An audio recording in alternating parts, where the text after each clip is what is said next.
And we're back. I think we're back live. Let me just check in with our... I don't see it.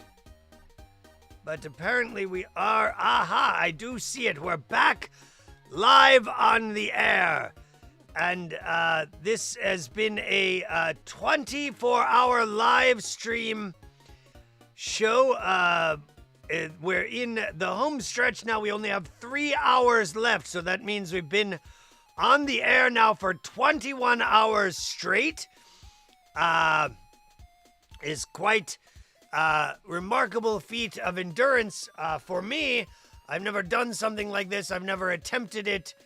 This is a first in my book, and it's been intense. Why are we doing it? Well, I'll tell you.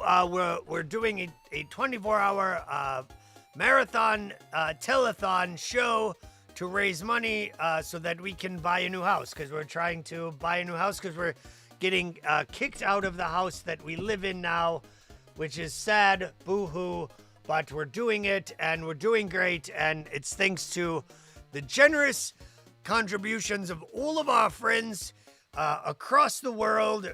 We've had people and entertainers in other countries and different places all tuning in and calling in and talking to us and sharing their amazing talents. And we have another friend who is in the green room now, so we're going to bring them in live to this little TV thing. It's over here. It's on this side.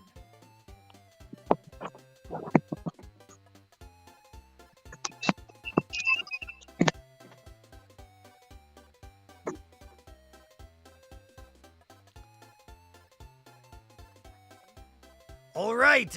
Hello. Can you hear us and see us? Good morning. Good morning. How are you? Tell everyone at home that's watching who you are and what you do and where you're at. Can you see me in this tiny television screen? I can see about half of your face. Maybe if you moved the camera over a little bit to the right. No, the other way. There you go. Hi. Hey, how are you? Great. I'm in Hot Springs, so I was joking about the cows triangulating in the river valley with the barn to get just the right connection here. And how is Hot Springs? Hot Springs is a bustling little river valley. We were looking at a place there actually, and it got snatched up right away, really quickly. And do you live in Hot Springs, or are you just vacationing or staying there? Oh no, I live here. I've called Western North Carolina home for almost 16 years.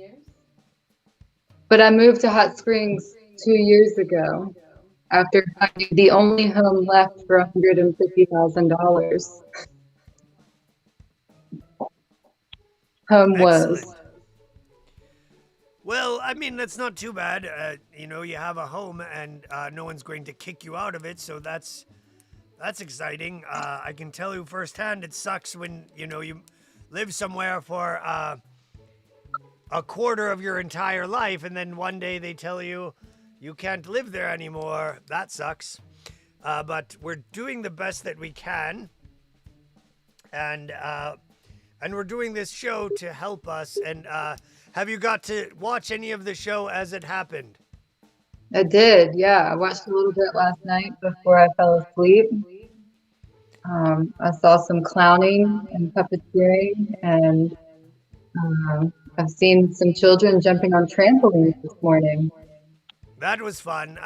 We did have a good number of children guests come in and talk to us. We did a very nice interview with a 4-year-old at about 1 a.m. last night, which was interesting.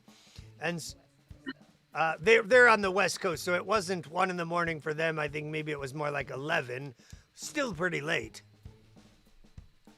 And I Yeah, drank a up case past of their these bedtime. disgusting energy drinks to and ate some gummy CBD snacks and Mm, cigarette gum.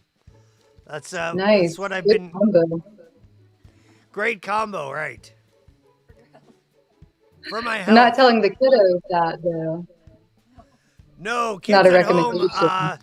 Kids of all ages at home. Maybe the dried pineapple treats are fine, but stay away from this stuff. It's bad for you. It's bad for you. Yes. Chug, chug a leg. I'm glad you're Stay away still from awake. this, and also keep away from nicotine gum. It's highly addictive, and also disgusting. It tastes like Mm, chewing on an ashtray with a little bit of mint flavor. yeah. I was just celebrating 6.5 years without tobacco yesterday. Eh, I It's so mean, romantic and seductive and ritualistic. I've at least gone a year without smoking cigarettes. Occasionally I will smoke a cigarette if I'm out at a bar or something and people are all smoking, and then I'll say, "Oh, let me have a cigarette." But I've definitely gone for an hour, and but I still do this cigarette gum, the gum, Mm, and the gum yeah. is dumb. That's what I always say. Yeah. Well, steps, baby steps. Yeah. At least it has mint in it. That's a good point. There's something. Yeah. A minty ashtray. That's what it tastes like. And so, well, what would you like to do on the show today? So I'm a writer and a poet. I've been writing since I was a little girl and only recently started really printing and publishing and performing my poetry in the last few years. And so I've got this book that I self-published last year, and it was printed here in Asheville and hand stitched bound. And I'd love to offer one into the raffle today for people to donate in towards your new home fund. I All can right. envision this home fund, this home space for you. So I'd love to read some poems from the book. Sure. Go right ahead, and we'll Okay, put you on the great. full screen. This is so funny. I called in on my phone because my computer wouldn't let me. So I see like a portion of my head, but maybe that makes this more fun if you can only see like a section of my body while I'm reading.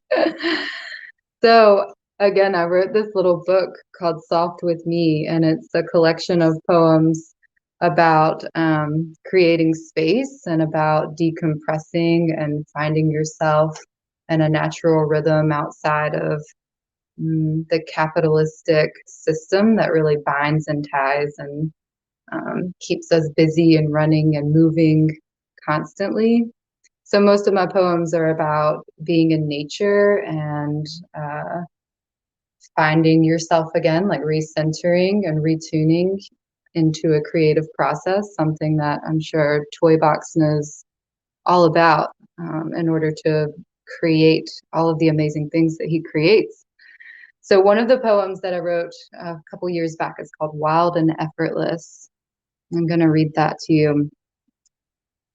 I started out the door directionless. I wasn't sure where I needed to get myself onto, yet sure I needed to find out. The electric hum was subdued here in the valley, while 18-wheelers filled with apples and oil and boxed sugar snacks slowly squealed and burned around the mountain switchbacks. They were a far cry fewer than those in the city. and without an endless maze of options from which to consume and graze and feast and fill, belly constant call to wander. For in the place of fasting and feeding and the barrage of the city offerings was a chorus of geese, honking and flapping in tune with my meandering thoughts. And this soft, wet breeze licking and lapping at the hairs on my arm, at the want within, stirring my body in its current, the way only wind whipping off the sea does. And while I wasn't by the sea, I was in the next closest place where I could feel her call, teasing and soothing somehow simultaneously. I followed, picking up one foot then another, standing and allowing myself to simply set off into the field ahead. There were dandelions at my feet, and further on, an old barn with a faded red roof, and still further yet, a forested thicket on the banks of the river that gave way to endless hills and hollers, an expanse of stories through time. I took everything in, letting my mind blend it all into a soothing afternoon song, with a buttery Ella Fitzgerald in the wind, humming a lullaby on fish and cotton, and the raspy whiskey smoke of Louis in the flapping and honking. I joined in on percussion, rustling toes through thick blades of grass, keeping time with this impromptu afternoon ensemble, unique to this field with these here grasshoppers and this too bright sun, and this wind whooping me like my mama after I'd thrown pine cones at the neighborhood boys. I resisted any urge to document, to take a photo or draw a picture, to write down each detail. This moment demanded my full attention, required the whole unbusy me, wild, directionless, and sure-footed, the whole wonderfully unknown way. Thank you. So that's one poem of 23 in my little book. Wow, that was lovely. So we'll put you down for a raffle prize, and thank you so much for coming in and sharing with us. And do you want to try and play the game, or do you want to? What do you want to? I don't know what to do. We have 2 hours and 42 minutes. Let's see if we can get anyone else to call in and chat with us.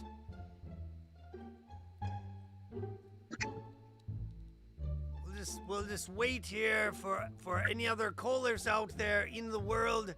It's 10 o'clock, so it's a normal time for normal people, I think.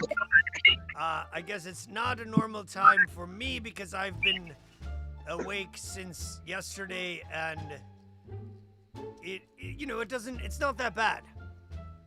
You can Well, I do have it. some questions for you. Sure, yes. I am free to answer questions. Okay. So while I was doing a poetry reading earlier this week at a cafe, we had a conversation uh, about creative process and creating space and how you do that in a world so full and busy. And I'm curious if you have anything to share about your creative process. Well, I mean, mostly, especially within the last year or so, I don't leave the house much. I really don't go anywhere unless I'm doing a thing, like a performance or some sort of art thing. So, I spend a lot of time home, and so that just to me it's almost like innate. It's like if I'm home, that is my work, is to be creative and to make things. And then if I'm not doing that, I suffer a little bit of anxiety, not a lot. I mean, it's not like maybe not anxiety is the right word, but guilt or something. It's like, oh, if I have time, I should be making stuff. And it's not always making stuff. Sometimes it's just thinking about things to make. Is a lot of what my creative process is, and sometimes that could be taking a nap.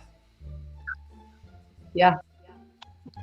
and you take a nap, Absolutely. and Now then you have a dream about the things. Well, we have another person here. That means that we can go ahead and play one more round of Take a Chance with TOYBOX. Take a Chance with TOYBOX. We have a new contestant caller coming in. So let's bring up the only game on the internet where I make all of the rules. Are you ready to play Take a Chance with TOYBOX? We need one more caller to call in. Contestant number 1 is Tiffany. Contestant number 2 is Mary. And we need one more caller to call in as contestant number 3. Now, let's see here. Caller number 1, contestant number 1, Tiffany. Please tell us who you are and where you're from. Hi, my name is Tiffany, and I'm calling from Hot Springs, North Carolina. All right. And contestant number 2, tell us who you are and where you're from and a little bit about yourself. I'm contestant number 2. Yes. I'm Mary Chung. I'm from New York City. I'm from Bushwick. And I am a puppeteer and puppet host for a Puppet Slam show called Puppet Spread. Fantastic. All right. And contestant number 3, we're still waiting for you to call in. Get that call in now. Look at Joshua Allen Hibbert. You haven't been on the show at all, and he's asking, what's the link to call in? I will tell you it's right in the description of the show, and we can put that in the live stream as well. But it's in the description. It's the eCam link. Just call that in. We need you now. Professor Pickman is going to be contestant number 3 if he can call in time. Or Gwen Bonner could call in. She hasn't called in yet. One of you guys call in quick and we can get this show rolling. It's going to be a very exciting, hot round of the new exciting game show. It's called... Here he is. All right, no more stalling. Professor Pickman is contestant number 3. Bring him onto the stage soon. Here we go. Professor Pickman, you are contestant number 3. Hold on 1 second. Oh, we just have to change the name here. There we go. All right. Contestant number 3, tell us who you are and where you're from and a little bit about yourself. Hello. I am. Excuse me. I don't have my my wonderful little camera mount. I can't find it. I am Professor Pickman. I'm a toy maker from Austin, Texas. I've been down here about 6 years now, setting up Pickman Labs, getting everything set so I can make toys. Well, friends, we have an amazing and surprise guest as well. If you have been tuning into our show, it looks like my mysterious fictional father, Cowboy Saddlebag, is back to add in the fun. And Saddlebag is going to, since we already have all of the contestants filled, Saddlebag is going to have to be used as your lifeline bonus. Okay. Like we'll put him in a square in the center here somewhere. And Saddlebag, oh my gosh. There we go. He is going to be used as your lifeline to help you answer your questions. And so we're going to go, let me make sure that I'm over here. Saddlebag, say hello to the audience and tell us who you are and where you're from. Yes, well, hello there, audience. My name is Saddlebag, America's favorite cartoon estranged father. That's right, I'm TOYBOX's father, and we had a bit of a reunion last night, and, well, it's so good to make that familial connection. And I just had to come back on, say hello to my little boy. Happy to help any of you with the show. I'm an expert in a variety of fields. This is true, and one of them happens to be lying. I just found out that this cartoon facsimile has claimed to be my father yesterday. This is the first that I've heard about it, and I've been around quite a long time, probably even longer than however long it took to think up Saddlebags and conceive him and then make him into a thing and put him on our show. But he is going to be your lifeline if you need it to call in. And so this is very exciting. We're finishing out the last couple hours strong with this. We're going to go to contestant number 1, and your category is impersonations. Impersonations. All right. And contestant number 1. The challenge is impersonations RoboCop. RoboCop, if you didn't hear me. Nothing. I don't have a RoboCop. All right. Well, 1 point for your honesty, and we're going to go to Mary now. The question, the challenge is going to go to Mary for a potential to win more points. The challenge is impersonations, and the person is RoboCop. Now, don't forget, contestants, that you do have a lifeline in Saddlebag, the cartoon estranged possible father of TOYBOX, who we met last night. And you keep saying possible estranged. I will remind you that Grabbag, your estranged sister, made you say that I am canonically your father. This is true. This did happen. I'm not going to, but only because I have to admit that I thought she was a little cute, and I was trying to just be nice. TOYBOX, that's your ding-dang sister. Well, half-sister, step-sister. Well, all right then. Anyway, back to the game. We're in a hot challenge here. Mary, impersonations with RoboCop. Okay. I'm thinking. All right, go. You're gonna die.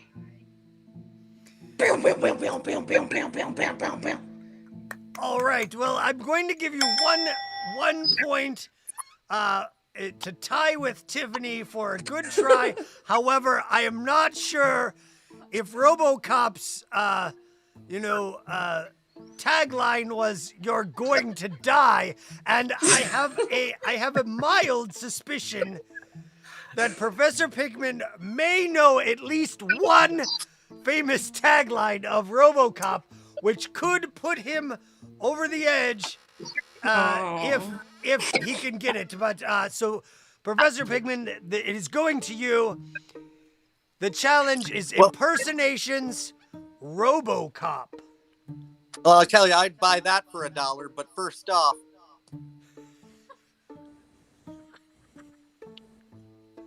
dead or alive, you're coming with me. All right. Well, I'm going to give you 2 points for winning the challenge, but also if you know and you have watched our show before, you're going to get an extra point, bringing it up to 3 because you also played the category Make Me Laugh, and you did. And so we didn't even get to that one. So, Professor Pickman, you're in the lead with 3 points. However, if you've watched this show, you know anything can happen. You can end up with negative points at some point because this is the only game where I make all of the rules. So let's go back to contestant number 1. Again, to choose the category is cats. This is our favorite category, and it's usually Pretty delightful. Now, for those of you that have been paying attention to our show, which has been 23 hours long, you will only know the answer to this if you've watched every minute of our show. So this is a real hardcore challenge. Which of the TOYBOX Castle cats did make a live appearance during the stream?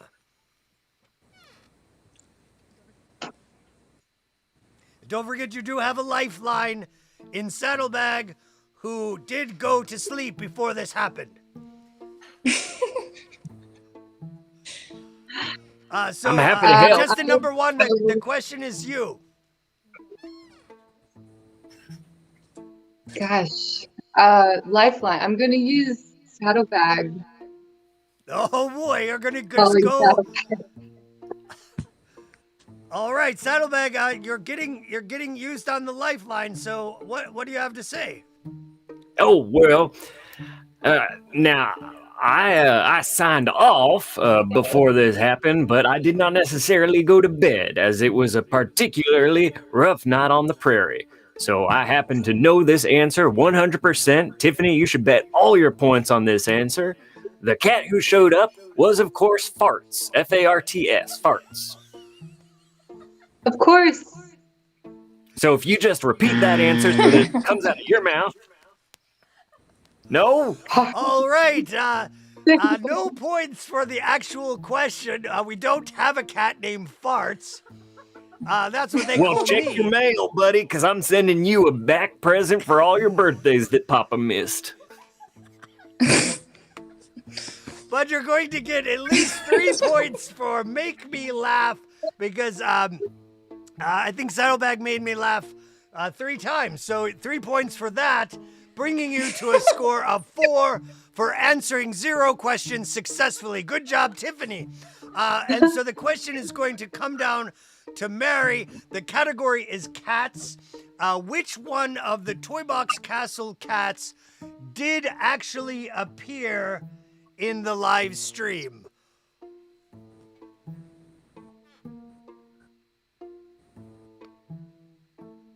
The black Mary, cat. that's on you. Mr. Meow Minx. Mr. Meow Mix is not a real cat that lives in our house. I'm sorry.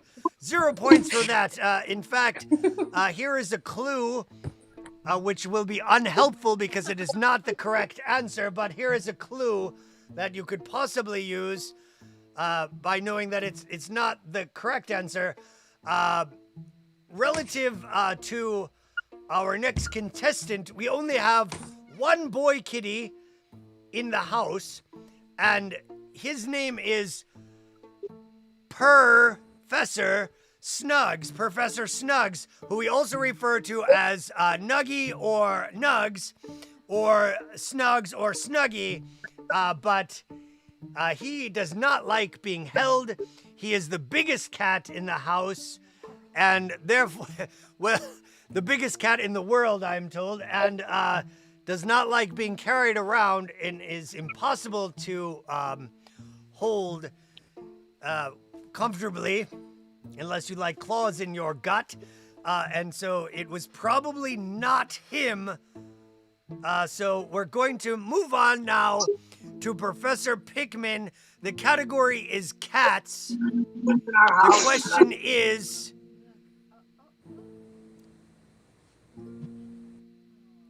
Is it this ding, one? Ding, ding, ding, ding. All right, we're going to award another 3 points to Professor Pickman just for showing us his cat, even though he didn't even answer the question. We're going to give you points for that. And the correct answer was Little Head. So if the category of cats, Chris Eberhardt knew the answer, Little Head was indeed the correct answer. So, you know, sometimes people that have watched this entire show are still here and they're in the chat feed and they might cheat. And as you know, we do occasionally reward cheaters on this show. You know, I think that's how Saddlebag came close to winning when he was an actual contestant, but Yeah, well, Tiny sort of swept all my points up. If you look back on the stream, he done me dirty. he got beat by a 4-year-old. So that tells you the credibility of your lifeline. All right, so let's. I wish I beat you when you was a 4-year-old, and maybe you would have had some more dang sense in your head. All right, well, too bad no one used that lifeline because you did just make me laugh. So we're gonna go to Mary, who is in last place with 1 point, and we're gonna give you an opportunity to make up some of those points. And so the category is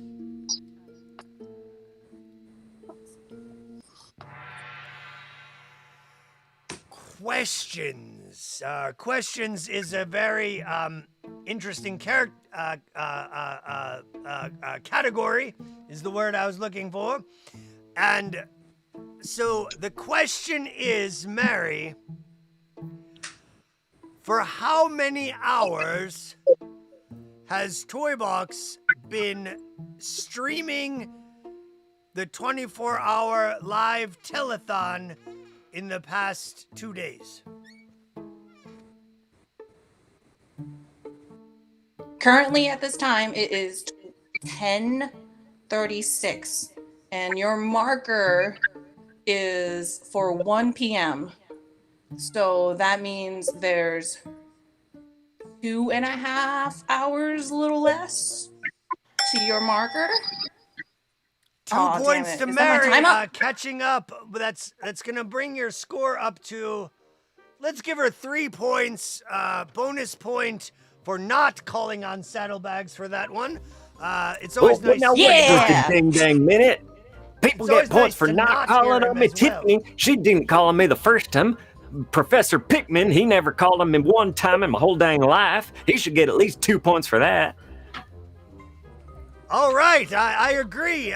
Professor Pigman, thanks for not calling on saddlebags. 2 points for you. Oh, wait, so- wait just a second.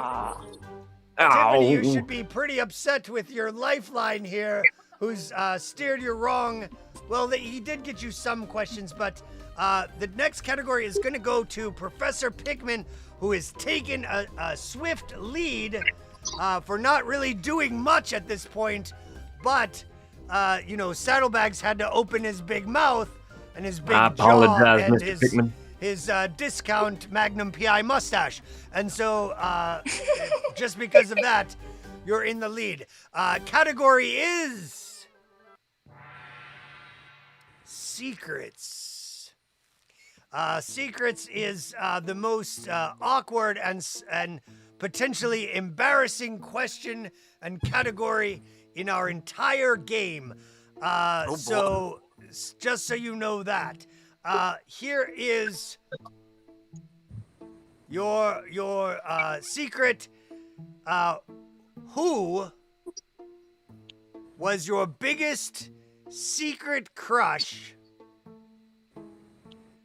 of all of your Facebook friends currently that you would never tell live on a telethon that you actually have a big crush on them? And let me just preface this or postscript this by saying, if you answer Tiffany, Mary, TOYBOX, or Saddlebags, potential bonus points. Okay, so the question is, who is your biggest crush on Facebook that you would be embarrassed to tell them that you had a big crush on them? I've got to say the mustache for Saddlebags is really doing it for me. Well, But I'm not sure I would keep it a secret. Well, Professor Pickman, I never knew you felt this way. I'm really touched.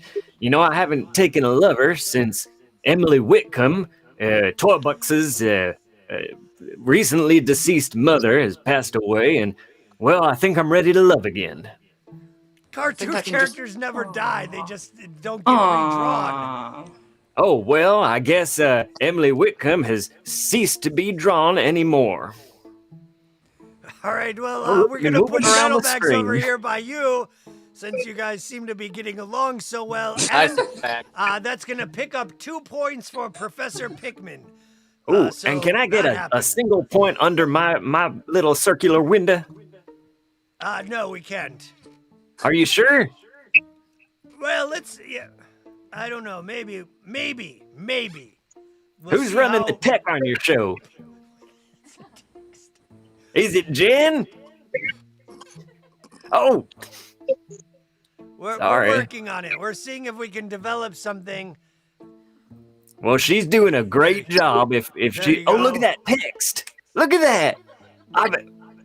What? Wow. You can make that saying it. You could make it spell your cat's name. What showed up earlier on the stream? Hey, you know what I always say? Text next. More like text next contestant. Contestant number 1, Oh. Tiffany, it's going back up to you. That's And, my son. Your category is impersonations again. So that is fortuitous for you because it's my favorite and easiest category to ask. And so impersonations, I didn't do the hard. Why are you doing that? Oh, I see. Okay, that's fine. You all love me right. something good, TOYBOX. We're on contestant number 1. The category is impersonations, and the challenge shall be Ice King.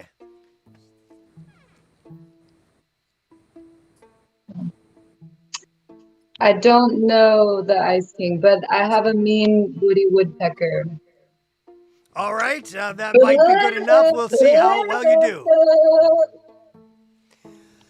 Well, that was charming. I'll give you 1 point simply for trying your best. Now, it's going to come down to Mary.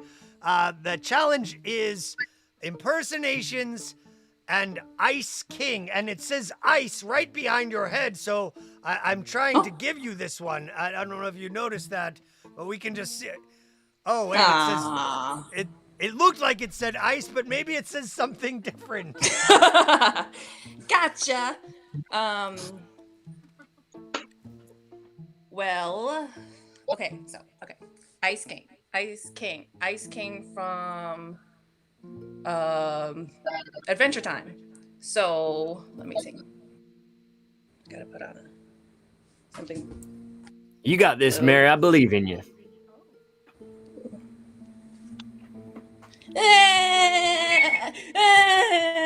I'm writing my fan fiction for Fiona and Jill. That's it. That's all.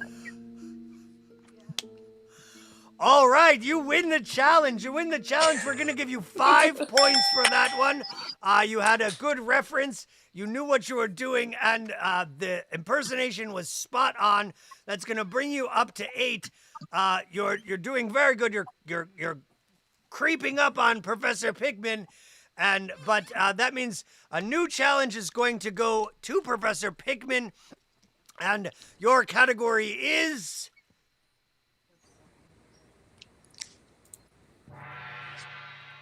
speed round. Okay, speed round, and it looks like somehow we lost Tiffany. Oh no. We'll see if she calls back, but she may have to use that lifeline again. And that means Saddlebag, your new name is Tiffany. I hope you like that. And you're in last place, so that's great. Okay. Now, I'm just happy to be on the board. So hold on, I'm stuck in an animated GIF that was not supposed to be triggered. Okay. Well. Sorry to trigger you, son. All right, 2 points to Tiffany for making me laugh. Can you please slow down a little bit and wait until your category is cold? 2 Yes, points sir. awarded to Tiffany. And we're on Professor Pickman. The category was speed round. Speed round. There will be 15 seconds on the clock. In that time, you need to list as many RoboCops.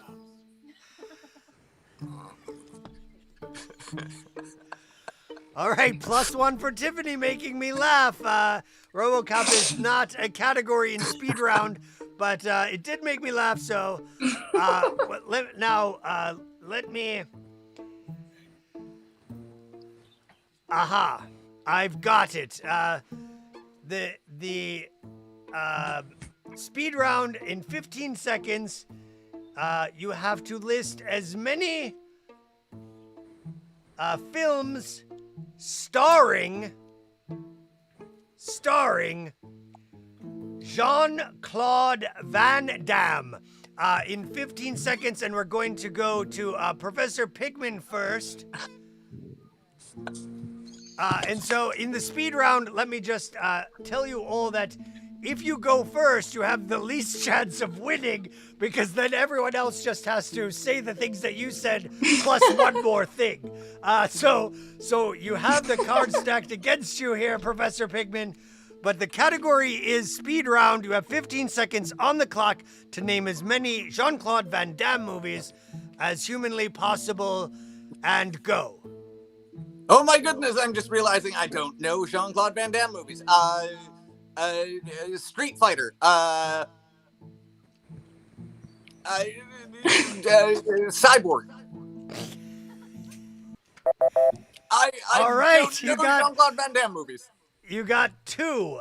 You did get 2. Those are indeed Jean-Claude Van Damme movies. And that means, Tiffany, you're up next. You're going to get 15 seconds on the clock. Yes, Tiffany.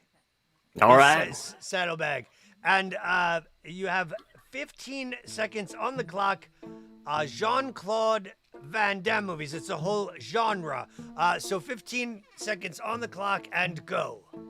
All right. You got Magnum P.I., 3 Men and a Baby, Quigley Down Under, Killers, Meet Robinson, 3 Men and a Little Lady, Runaway, An Innocent Man, Mr. Baseball, Midway, The Shadow Riders, Her Alibi, Jesse Stone, Thin Ice.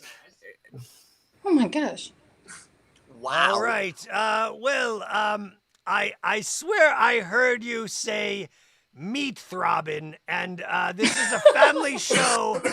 But I What's heard wrong it. with I Meat heard Throbbing? Meat Throbbing. Boy, you wouldn't That's even not be a here if it weren't for movie, that. Or at least it's not a movie that we watch in this company, Tiffany. So keep your dirty mind to yourself. 0 points because none of those movies had Jean-Claude Van Damme. And I should give you a negative point for Meat Throbbing, but I'm feeling philanthropic, so I won't deduct any points right now. However, this is Mary's opportunity to really take the lead with the category speed round. The challenge is Jean-Claude Van Damme movies in 15 seconds, and go. Okay, I got Bloodsport, Cyborg, Kickboxer, Universal Soldier, The Return, Nowhere to Run, Hard Target, Time Cop, Street Fighter, Sudden Death, The Quest, Maximum Risk. I thought we was doing Tom Selleck movies. By just the addition of those last 2, which were The Quest and what was the other one? Bates Maine. Whatever they were, those were movies that no one has ever seen, and you must have only known what they were by cheating and reading a list on the internet.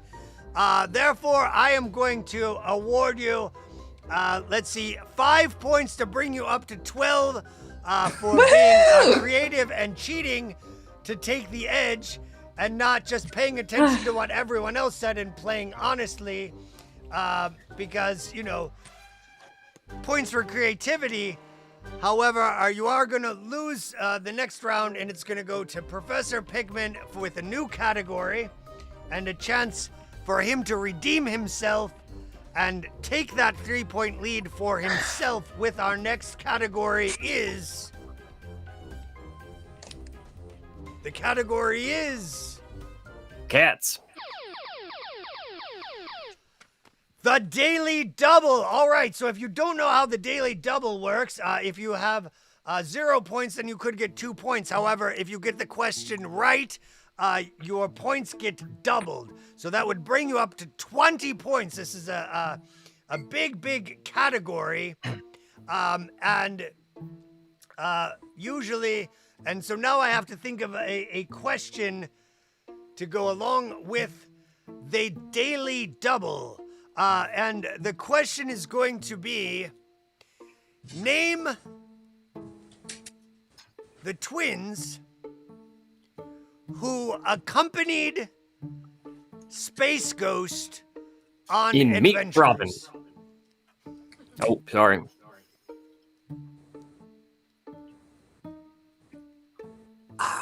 I can only think of Bleep offhand. The monkey, the little monkey Bleep. Well, that's Don't only... think it was Jan and Jason. I think that was another set of twins. All right. Was it all right. Jan, Jason, and Bleep? I'm going to give you only 2 points for the Daily Double because you were so close. I think it was Jan and Jace, Jyce, and Bleep. And oh my goodness, what has happened when we weren't looking? Saddlebags has turned into my notorious, fictitious stepsister, whose name now is also Tiffany. No, Oh, it's me, Grab Grabbag. Oh my Grab god, Bag. you remembered. Thank you, Jen. You're so sweet. Oh my god. It's so good to be back. I came back from my party, TOYBOX. All right, well, the category is, we're going to Grab Bag, it's up to you. And God, the thank you. category is questions. Oh my God, I love questions.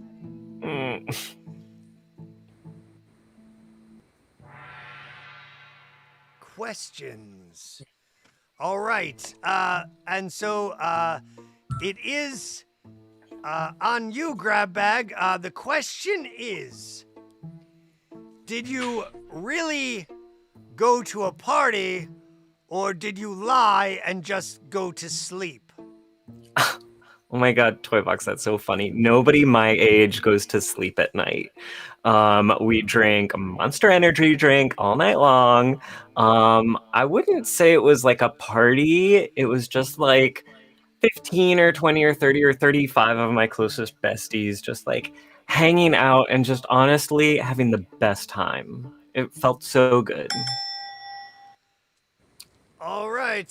So you were hanging out with 35-year-olds and you watched a movie called Meat Throbbin' Yeah. while drinking Monster Energy drinks. I know that is fact. That in fact a lie because Kids Your Eyes don't drink Monster Energy drinks. They drink White Claw, which is kind of like hard LaCroix. And Oh my gosh, TOYBOX, that's so cute. You think that that people my age still drink White Claw? Oh my god, we drink White Claw Clear now. It's like a version of White Claw that came out that's crystal clear. It's actually much better Are for you you. into Yeet? Oh, I guess I could be. And what about NFSs? Non-fungal systematic overdrives or whatever. The NFTs, non-fungible the internet tokens? pogs. Are you into those? Oh my gosh, I love it. I love how artificial scarcity is killing the planet. Isn't that special? Invest in Ethereum. Warm the globe up. It's too chilly. Oh my god, I'm always cold. All right, Grab Bag. Well, that snarky Aw. comment about destroying the planet is going to lose you 1 point and take you down to 7. But I'm going to give you a 0.5 for just being as cute as a button. So you're going to get 0.5 points back added on. That's going to bring you up to 7.5, which is still last place. And so my sorry about God, that, that's but we're so going to go sweet. to Mary now. You with called a me new cute and I'm your category. sister. That's so random. And the category is...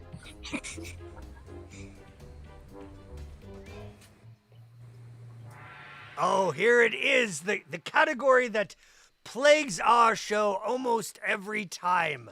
And if you know what the question is, then maybe you'll get it, but here you go. Are you ready, Mary?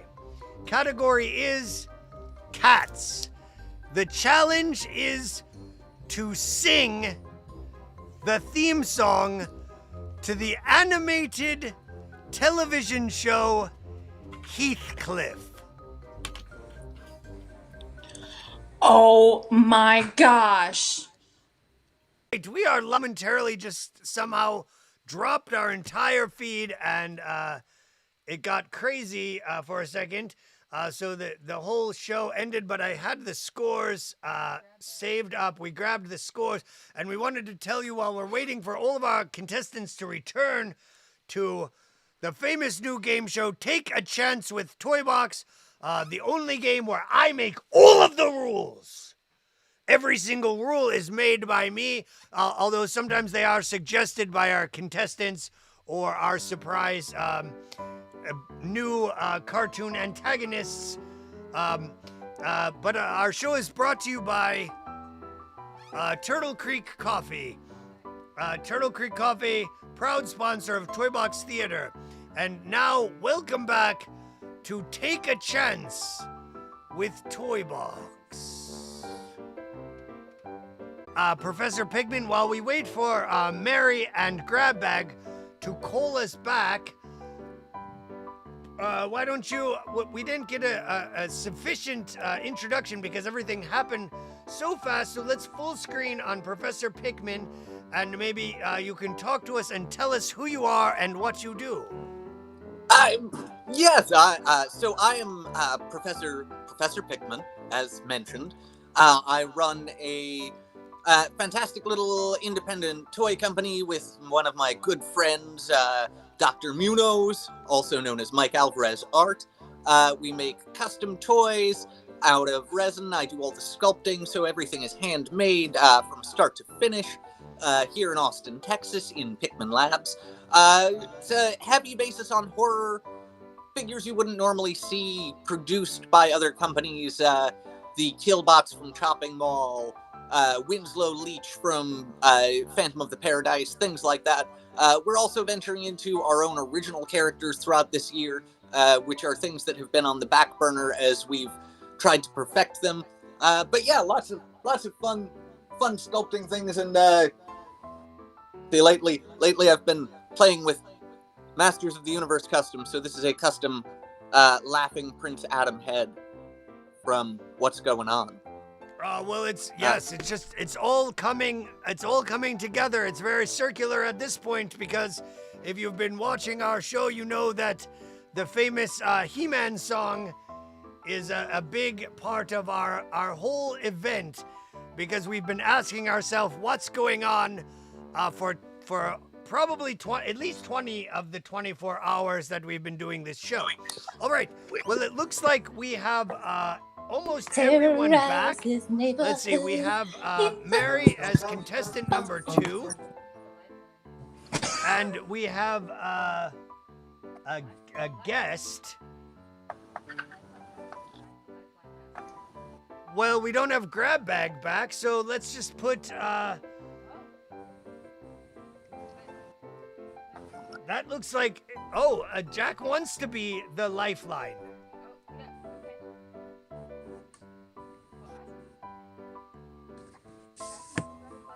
Jack, do you want to be the lifeline or do you want to be Grabbag and wait for Grabbag to come back, but maybe come back as Saddlebag?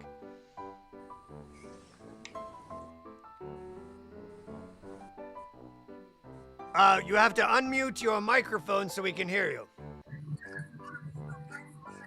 Hi, Oh, I have to turn off the other stream. Okay, I got it now. All right. I would be happy to stand in for Grab Bag. All right, so grab bag is now Jack, and maybe if Saddlebag calls back, can be used as a lifeline. Now, we were in the middle of asking a question. I believe it was on Mary. Am I right? Sure if was. You guys, you can help me. Sure. And what was the category? It was cats. The category was cats, and the challenge was the theme song. Sing the theme song to the animated television show Heathcliff. Category cats. Well, I know this from Silly Willy earlier. So, Heathcliff, Heathcliff, no one should terrorize his neighborhood. Bum, bum, bum, bum, bum, bum, bum, bum, bum, bum, bum. All right, I think that is going to win the challenge. That is close enough. We're going to give you 2 points to bring you up to a nice even 15. And since Grab Bag up there in contestant number 1 category is behind and yet isn't even Grab Bag anymore, I think we should give Grab Bag a chance to catch up to the rest of us. And so your category is impersonations. And the challenge is going to be the category is impersonations. The challenge is going to be Jesse the Body Ventura. Well, I'll tell you what. I'm gonna mow down this here jungle with this here machine gun that I'm holding, and it's a big old Gatling gun off an aircraft carrier, and it's gonna kill that predator, and someday I'll be a politician.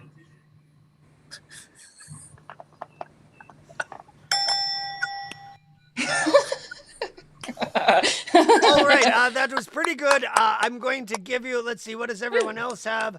Let's give 3 points for making me laugh. That is a thing. 3 points for making me laugh, and an extra 2 points to bring you to 12.5 for doing a decent impersonation of Jesse the Body Ventura. Now, at this, I felt like at I this was watching point in Predator. the game, you can take a chance. You can take a chance with TOYBOX. And for the other 2 contestants, you can try and contend and do a better Jesse the Body Ventura for double your points, or just move on to the next category. If you fail the challenge and do not do a better Jesse the Body Ventura, you will lose all of your points. So take a chance with TOYBOX. It's up to you. Remember, Jesse the Body Ventura is not Randy the Macho Man Savage or Hulk Hogan. I don't think I can do a better Jesse the Body Ventura. I felt like I was watching a clip from Predator. All right, so that's a pass from Pikmin. And Mary, what do you think? Sure, I'll take my chances. Mary is going to take a chance with TOYBOX. Impersonations, Jesse the Body Ventura.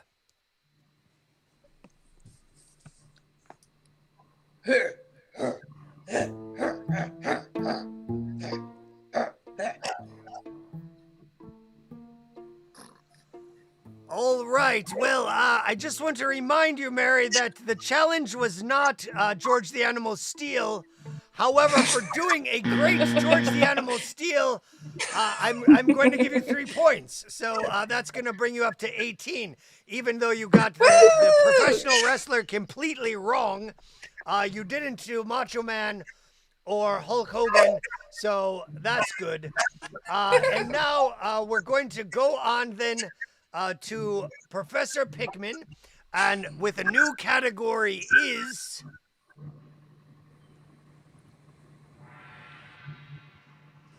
Make Me Laugh. Make Me Laugh. All right, this is everyone's favorite category. when you're ready to go, the challenge is make me laugh.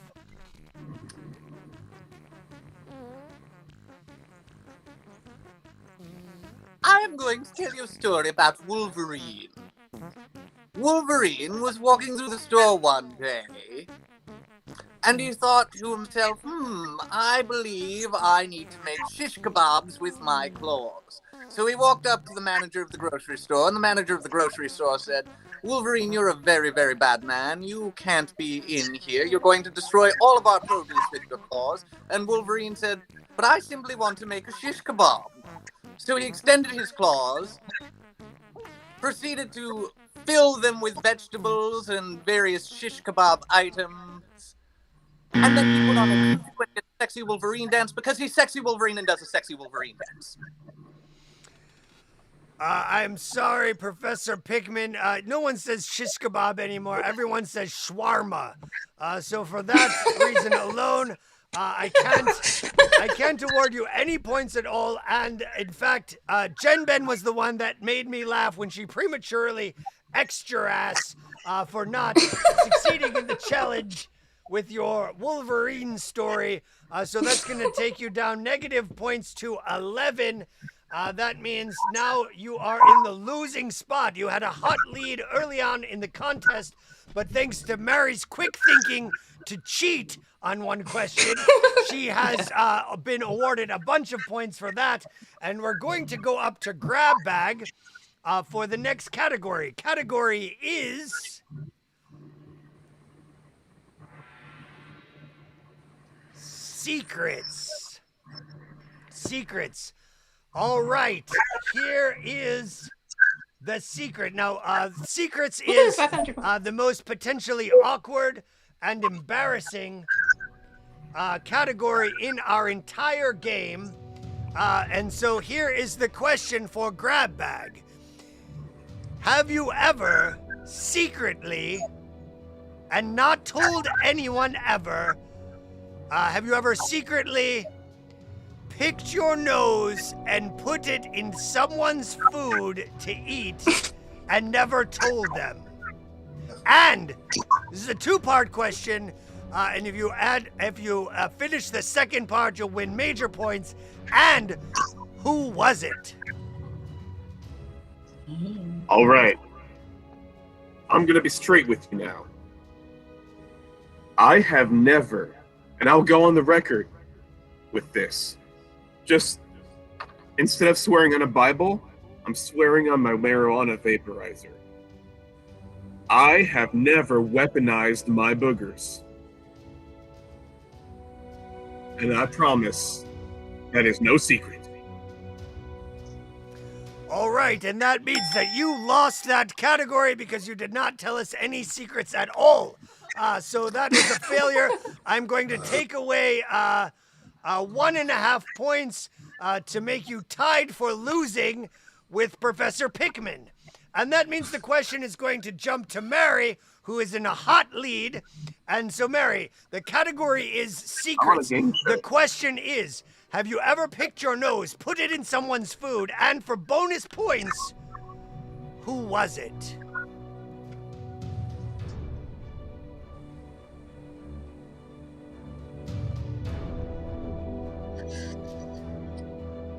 Yes. Yes, I've picked my nose. I put it in someone else's food. What was it? It was a latte. Yeah, I did not like him. All right, well, I admire your honesty in telling us the secret. I don't know if I believed you or not, and it was not what, it was who. However, we're going to give you 2 more points to bring you up to 20. That's still a hot lead to your contestants. So good job on that one. We're going back to Professor Pickman in last place, tied with Grab Bag with 11 points. Category is...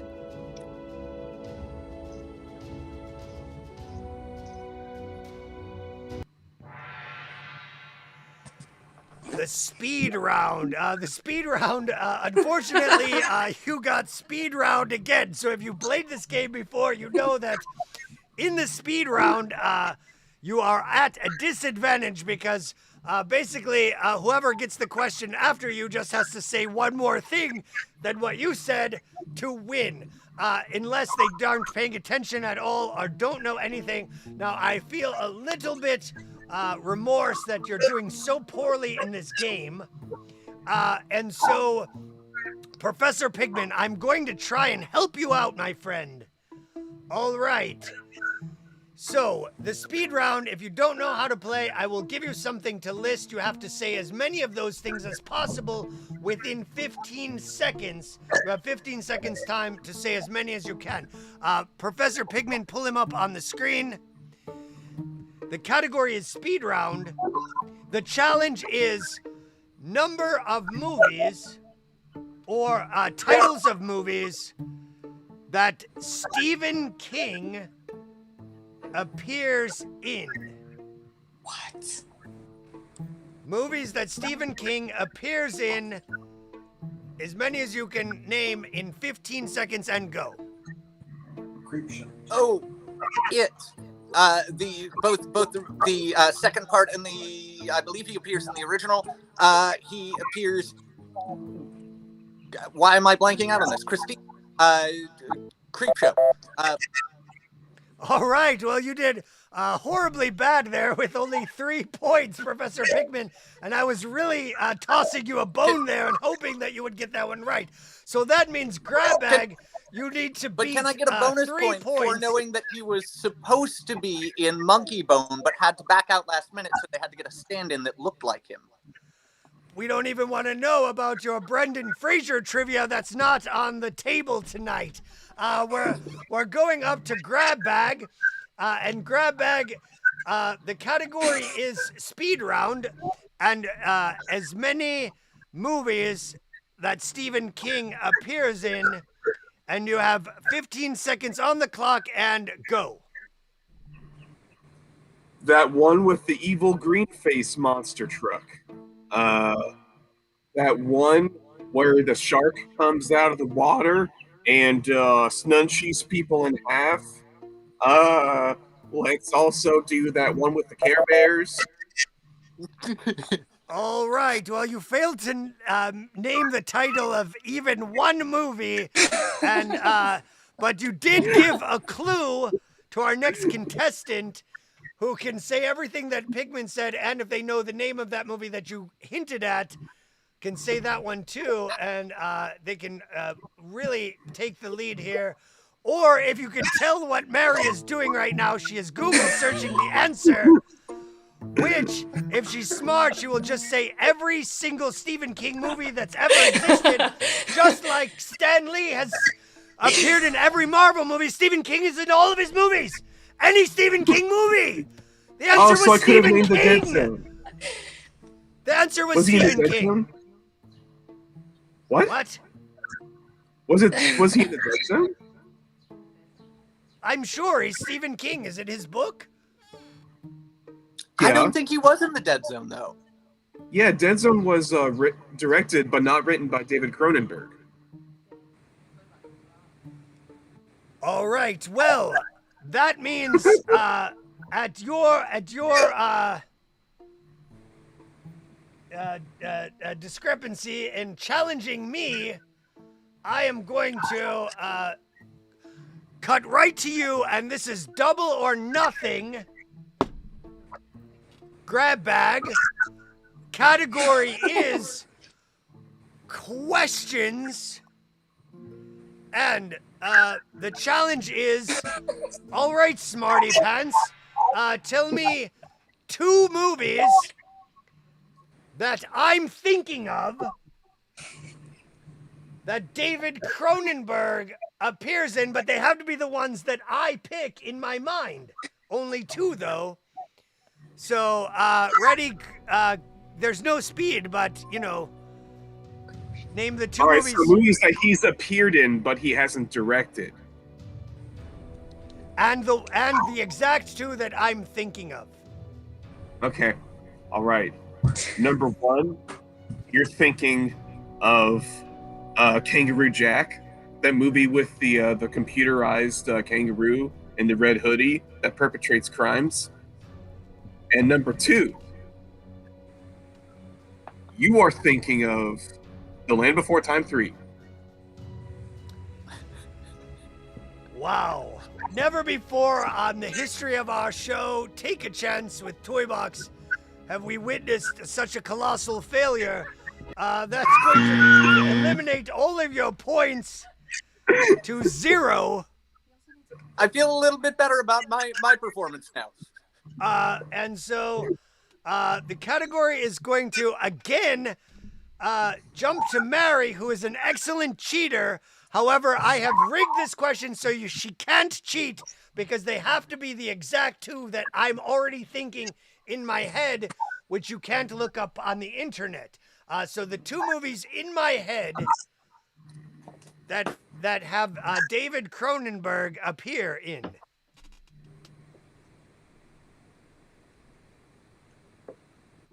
The Fly. And I don't know any other David Cronenberg movies. Wait, Cronus. All right, that was not correct. So it's going to go to Professor Pickman, but no penalty. I think you're doing fine. Professor Pickman, 2 movies with David Cronenberg, and they also have to be the ones that I'm thinking of. The exact 2 movies.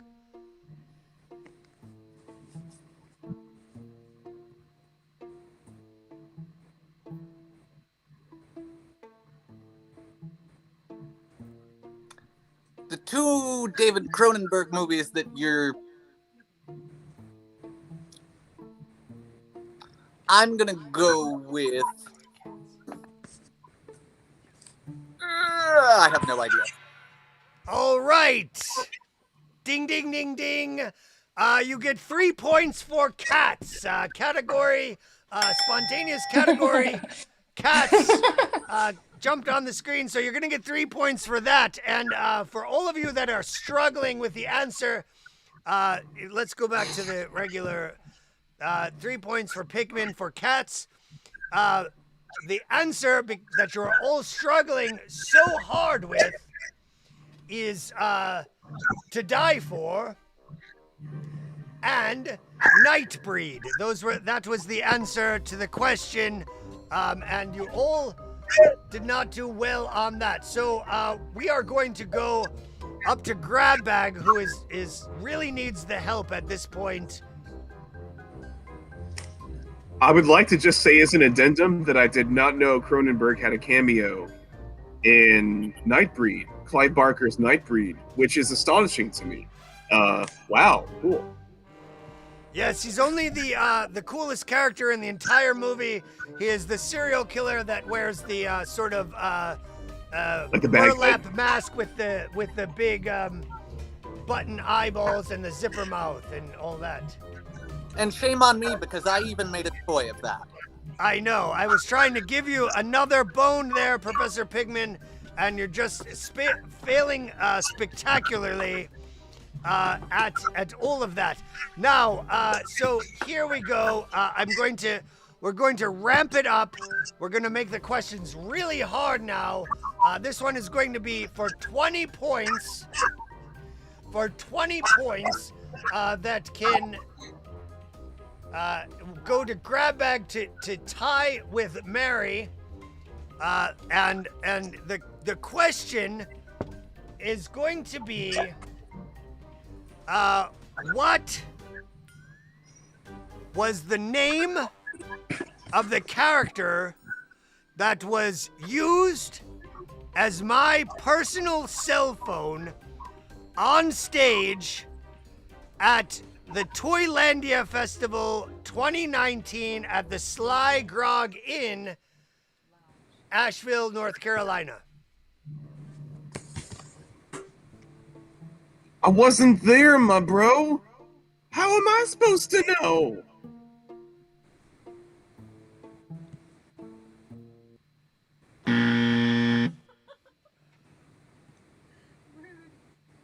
All right, I liked that answer. We're going to give you 10 points.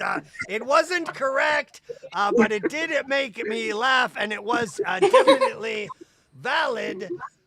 response and reaction. I like the reaction as well, so that's going to give you an extra 5 points and bring you up to 15, which still that puts you in second place, beating Professor Pigman by 1. Now, remember, also hidden lifelines can be embedded in the chat feed, so if someone's watching at home like Fritz or Betsy, they know the answer to this because, well, he came from me, from them.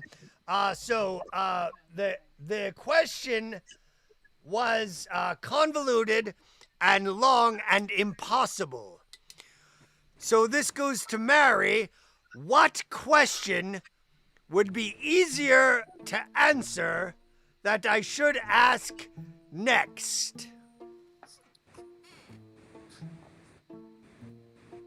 That's on you, Mary.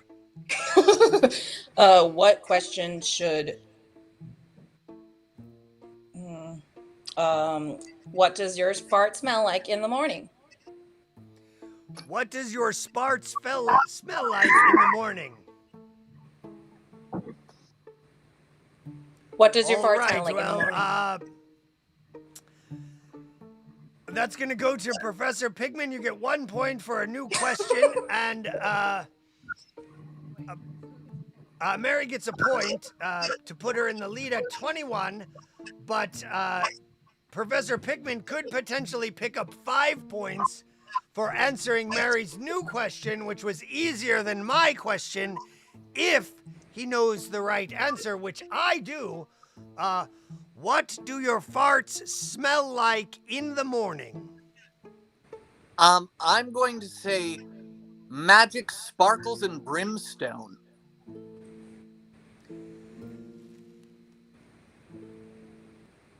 That is incorrect. The correct answer was farts.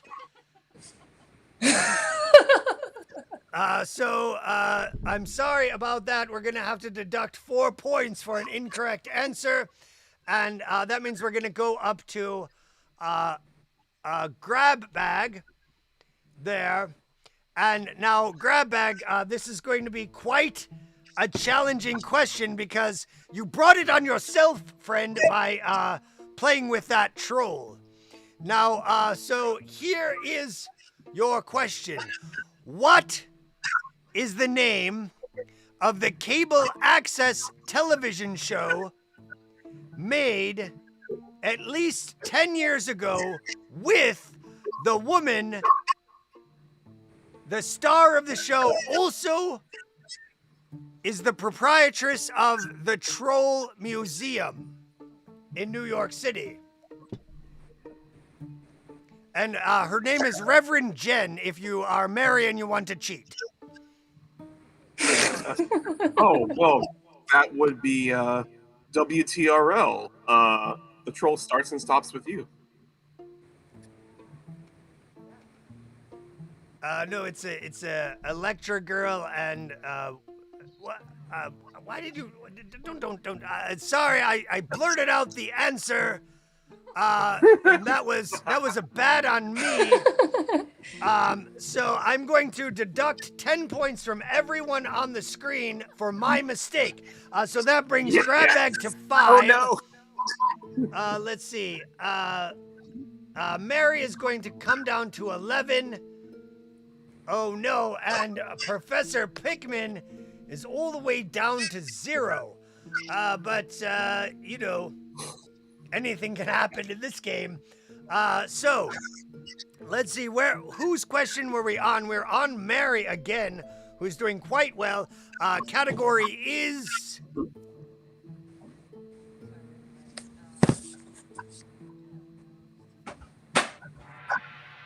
secrets. The most embarrassing and awkward category in the game, secrets. Mary, the secret is, who is a person that you know who you secretly know their internet password? And if you know what their secret internet password is, just spell it out with your finger in the air. Don't say it, but just sort of spell it out so we can kind of figure it out.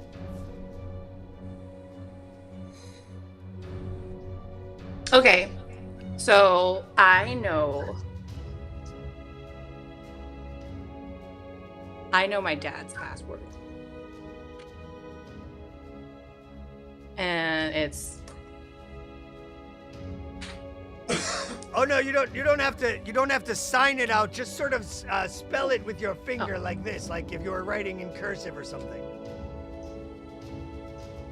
Oh, okay.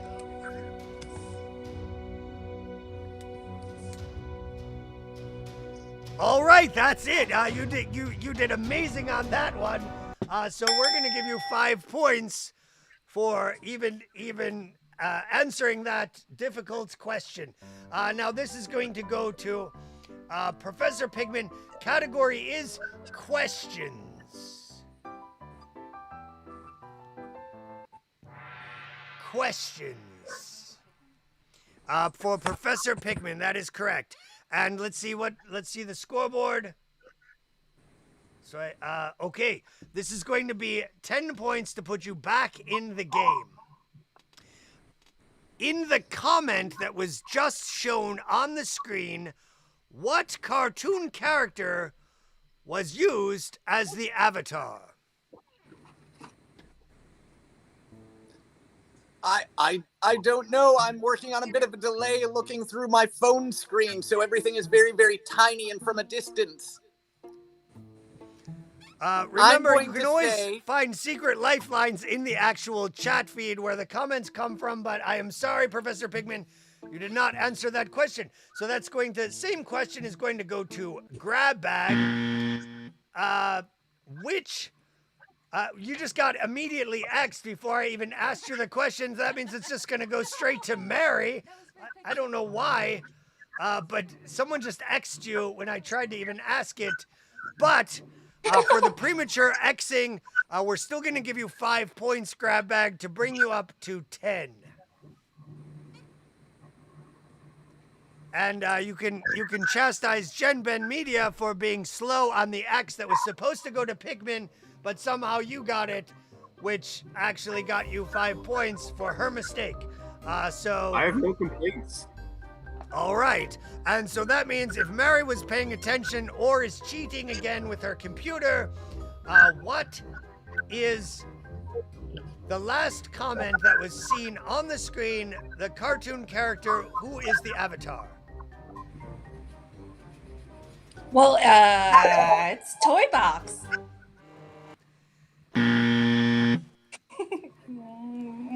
That is incorrect. Let's see, we're gonna deduct 1 point, so you're tied for first place with Grab Bag. And we're going to give, now here is the challenge, which I am going to give to Professor Pigman to redeem himself at this point. Are you prepared to take a chance with TOYBOX? Yes. All right, yes is the correct answer. 1 point for that.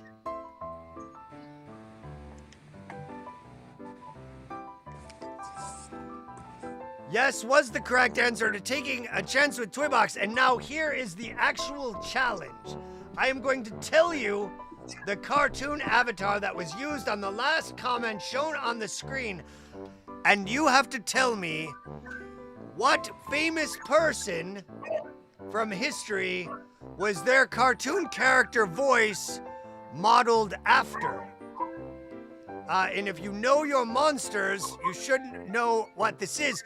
The character in question was Boo Berry. There he is, Boo Berry. Whose voice did Boo Berry have? Boo Berry was based off of Peter Lorre. Fantastic. For 10 points, you are now in the lead. You finally got something right because I was tossing you the easiest bone in the game and you took it hook, line, Now, and sinker.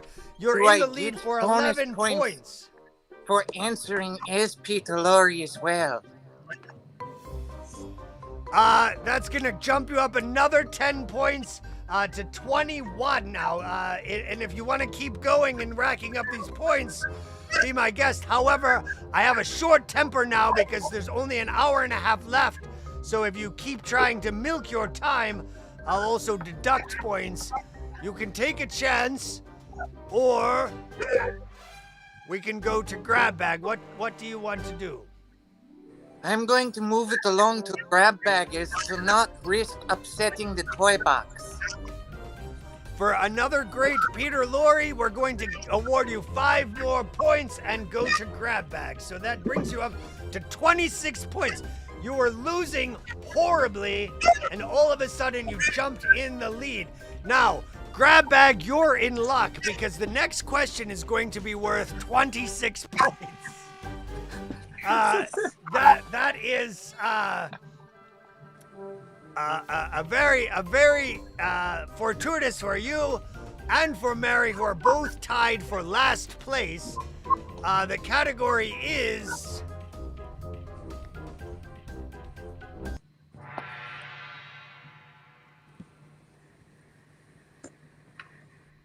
impersonations. One of our favorite categories here at Take a Chance with TOYBOX. Sometimes it's easy, sometimes it's beyond your control, and sometimes it's a real challenge, and sometimes it isn't. But grab bag, this one is going to you. The category is impersonations. The challenge is separately, one at a time, all 4 Ninja Turtles.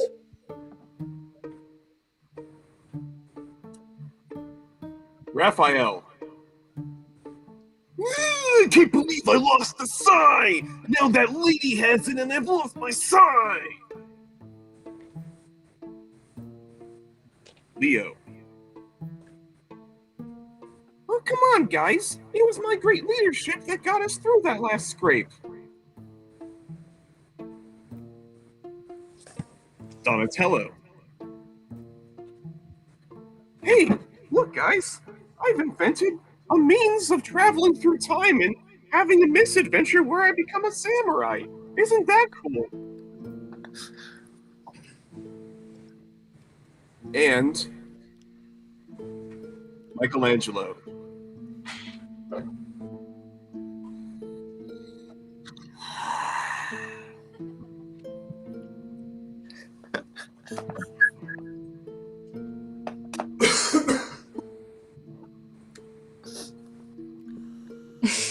All right. Well, it was a near perfect score.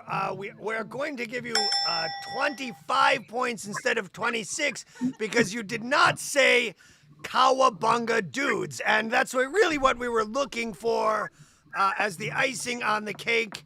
But that's still bringing you to the lead, 35 points, and that's going to take us to Mary with the new category of cats. And this is going to be for 10 points. Category is cats. Okay. What is the name of the film that was notoriously the worst movie in 2020?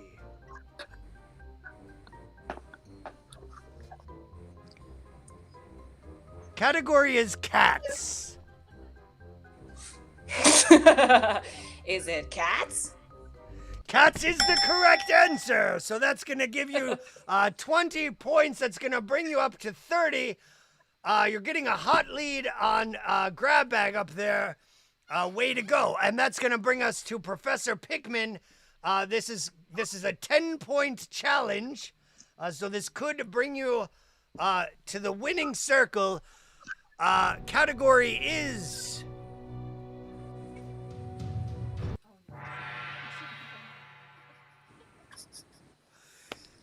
It's a rough one. The challenge is Make me laugh. Now, if you didn't know, I make the sternest and meanest face, and it's very hard to win this. If you had a lifeline and could call Saddlebags, if Saddlebags is out there, you might have a chance. But it's a very hard one. I'm a rough customer. The category is make me laugh.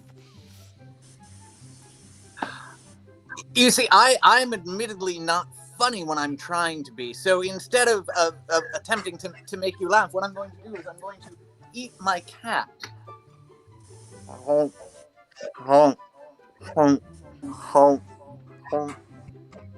Who is strangely okay with this.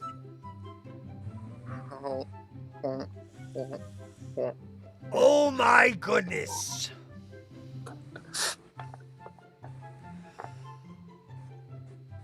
Professor Pigman, I am sorry to say that you have lost 20 points for that stunt, and I'm going to explain to you why. Is because I want to go upstairs and eat my own cats, but I've been trapped in the basement for the last 23 hours, and they're all sitting by the door begging me to come up there and eat them. And since I can't do that and you did nothing but make me jealous, you're losing all of your points. You could have stepped up in the lead, but now I don't even remember what the original question was. And so that means we're going to go back up to Grabbag, who's at 35 points and in the lead. Your category is Speed Round. Speed Round, there'll be 15 seconds on the clock to name as many things from whatever category I choose.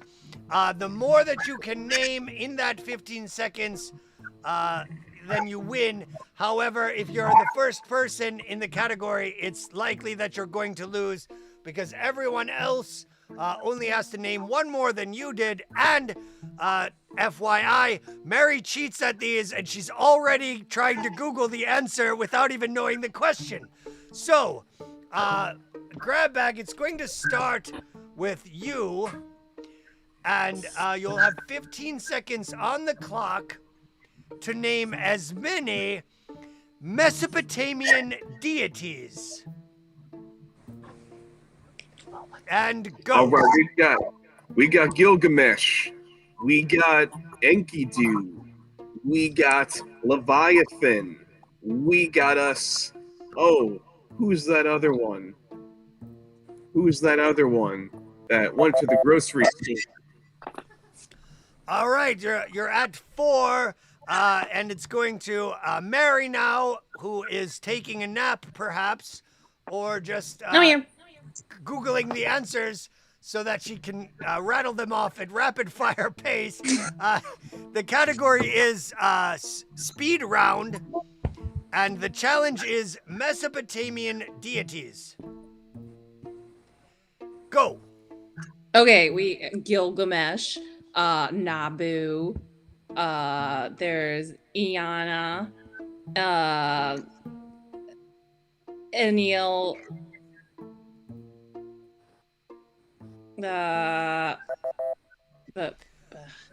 All right. Well, it looks like, surprisingly, even with your skills at cheating, you did not win, and it's still potentially going to Grabbag. However, Professor Pigman has had some time to also cheat or potentially think of the answer in a more rapid-fire way. So, Mesopotamian deities, 15 seconds on the clock, and go. Leviathan, Nabu, Zargon, Hammurabi, Ashurbanipal, and Gilgamesh. All right, I think you tie with Grabbag at 5. So this is we're going to have to do Wasn't something that we've. He got 6? Didn't I name 6? Leviathan, Nabu, Hammurabi, Ashurbanipal, Gilgamesh.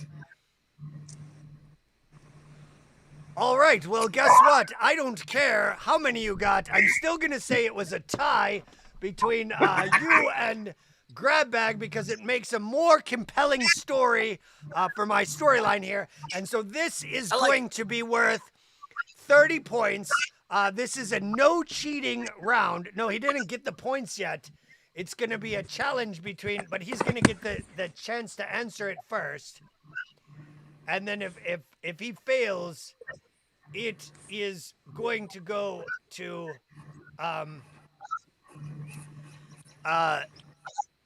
grab bag. All right. Here is your question. For 30 points, this could potentially win the game or put you in first place. What is the name of the Hindu super wizard that turned into a half lion, half man, half angel just at the right time in the story to succeed in doing the deed that he wanted to do? Who is the person actually that got the evil wizard that got ripped in half by Vishnu?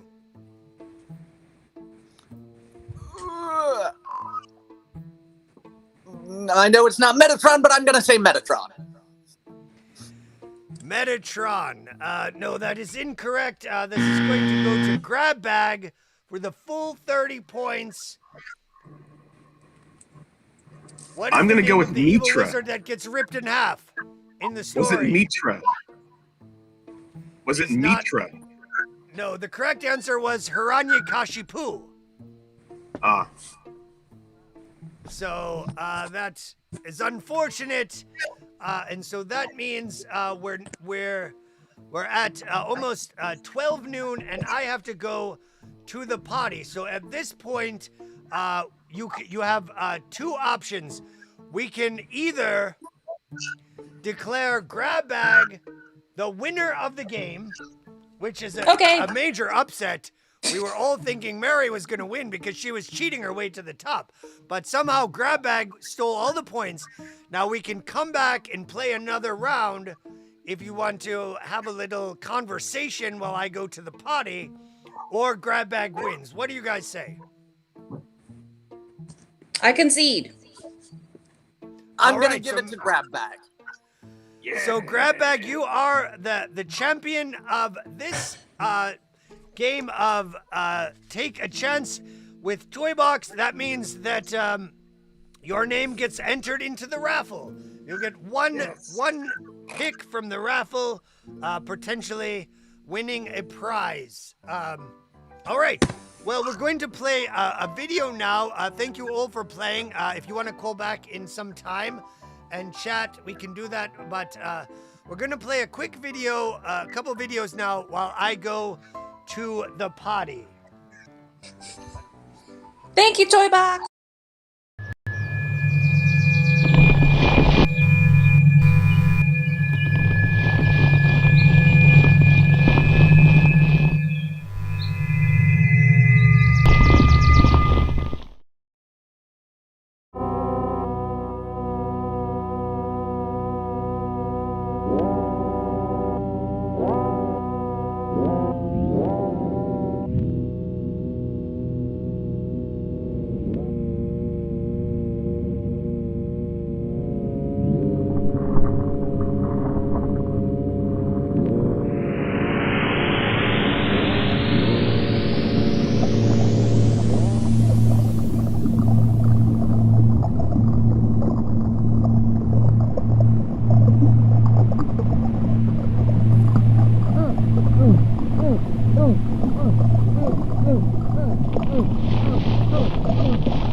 Sap.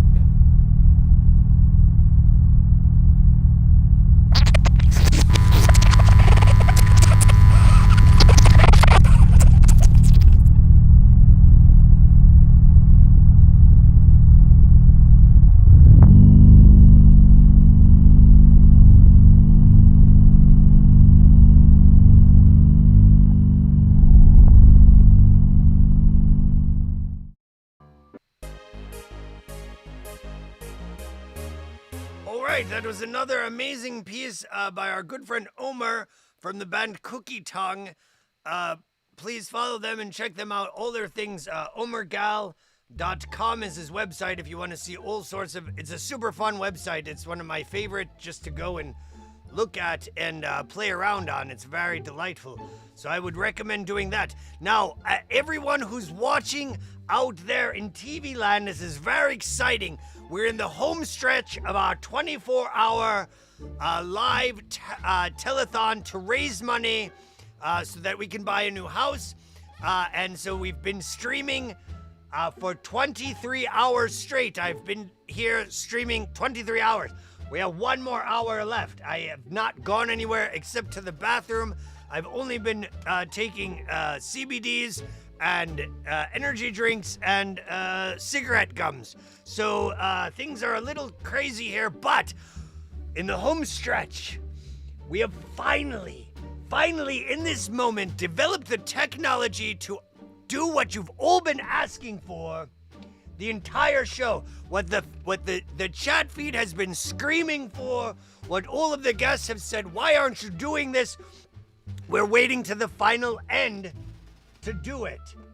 What are we going to do? Well, I'm going to tell you for the grand finale of our show, before we put together the raffle and maybe take another caller, the grand finale in the home stretch, finally what you've been asking for the entire show. Literally the entire time. Here it comes. Are you ready? It's coming up soon. The grand finale of our show.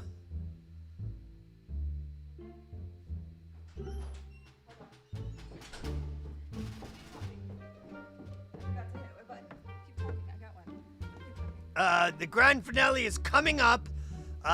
We're just building anticipation for what's gonna happen. Who knows what it is?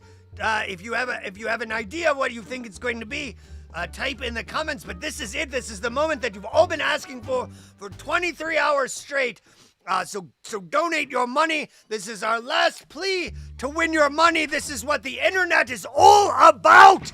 This is everything. This is everything. Every moment of this entire show is culminating in this. Here now. Finally. It's the kitty cam. And look, there's Wenz. The kitty cam is finally happening. The chat should be exploding right now. Everyone should be going crazy. There should be fireworks. But there's only one. Get all the kitties. Bring more.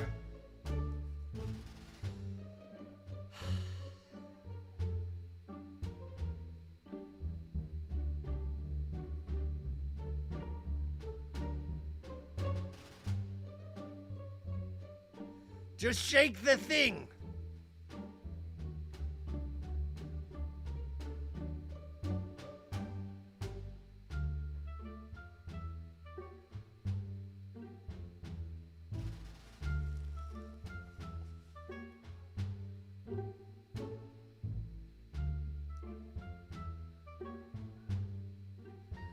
Shake the thing with the treats in it.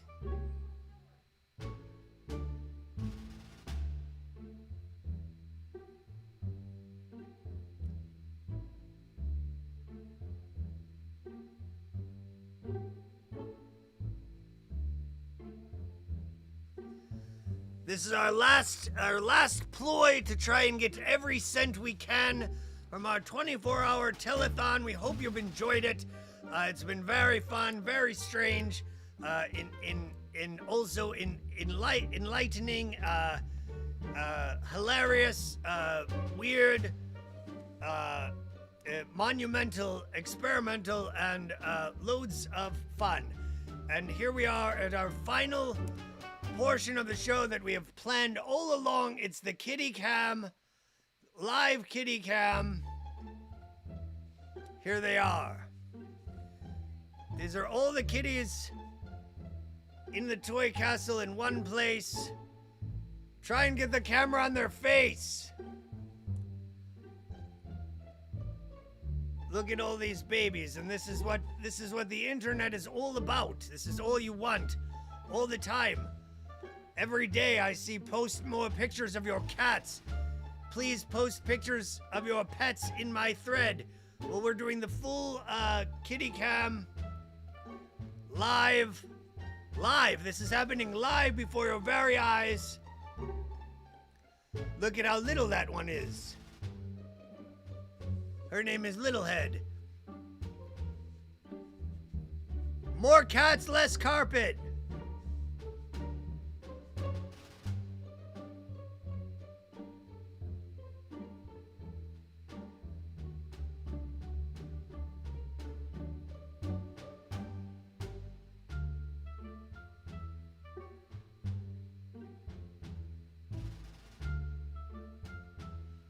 Finally, that's what we want. That's what we want to see.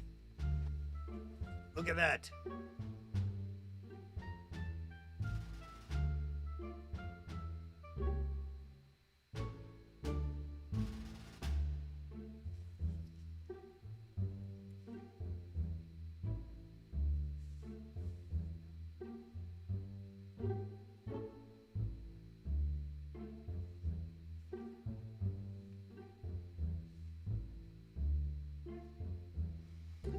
We're doing a live kitty cam as in the home stretch, reaching the final hour of our 24-hour live stream video telethon show. I've been streaming for 24 hours straight, nonstop, with no naps or sustenance beyond caffeine and nicotine, and it's getting kind of gross, but look at it now. This is what it's all about. Finally, the kitty cam. Get your GoFundMe donations in. Any little bit helps. $1, $5, $20, $100, whatever you can afford. And if all of those donations will be entered in the raffle that we will commence in putting together just in a few moments as we reach the final destination of the TOYBOX 24-hour telethon, legendary, spectacular film, soon to be released on streaming social platforms, and I think Netflix called us while we were making the show, and they want to option this show for a episodic 12-part miniseries. Also, Hulu, and want to make an animated version of this whole show, and then also Amazon Prime, Horde Prime, and Optimus Prime have all expressed interest in TOYBOX as a hangout buddy or a personal friend, because look at my kitty cats.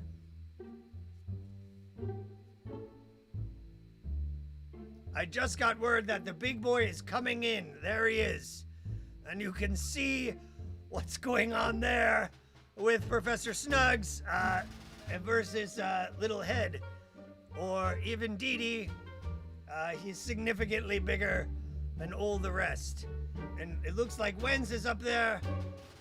As everyone knows, she's our favorite. Don't let him just eat the whole thing. All right, well, we have a new caller waiting in the chat. So if you can come back down from the kitty cam, I think this is a call we want to take. Hold on, we see you calling. Hold on one moment. We're getting back.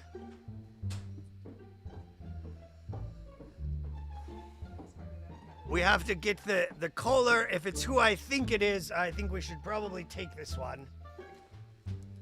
We have a caller waiting. All right. Oh, it's a different Eric B. Well, that's fantastic. That is delightful. Let's bring him in.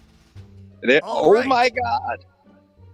Let's hold on. Let's put him in the telephone, or at least on this side.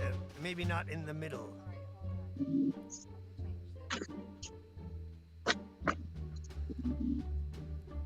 A slight adjustment. We're fixing. I don't need to be a cartoon right now. All right, well, fantastic. We're gonna put you all that because you have some. I'm sure you have some wonderful things to show us. Here we have on our screen. If you don't know who this is, Master Mask Maker, Eric Bornstein. Wonderful to see you. One of my favorite artists to follow online.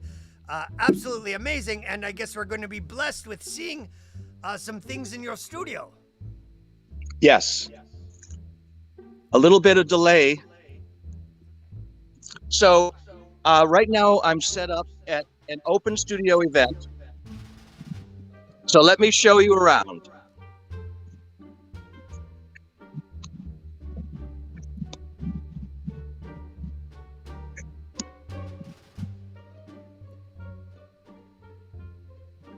Wow.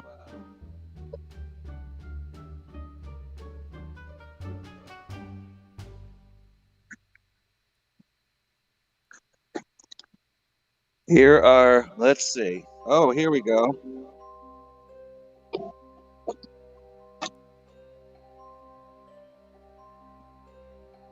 These are 3 sea witches. And there's a fox. A little elf. And ooh, a little devil down here, if I can get it. Yep. Here's some puppets.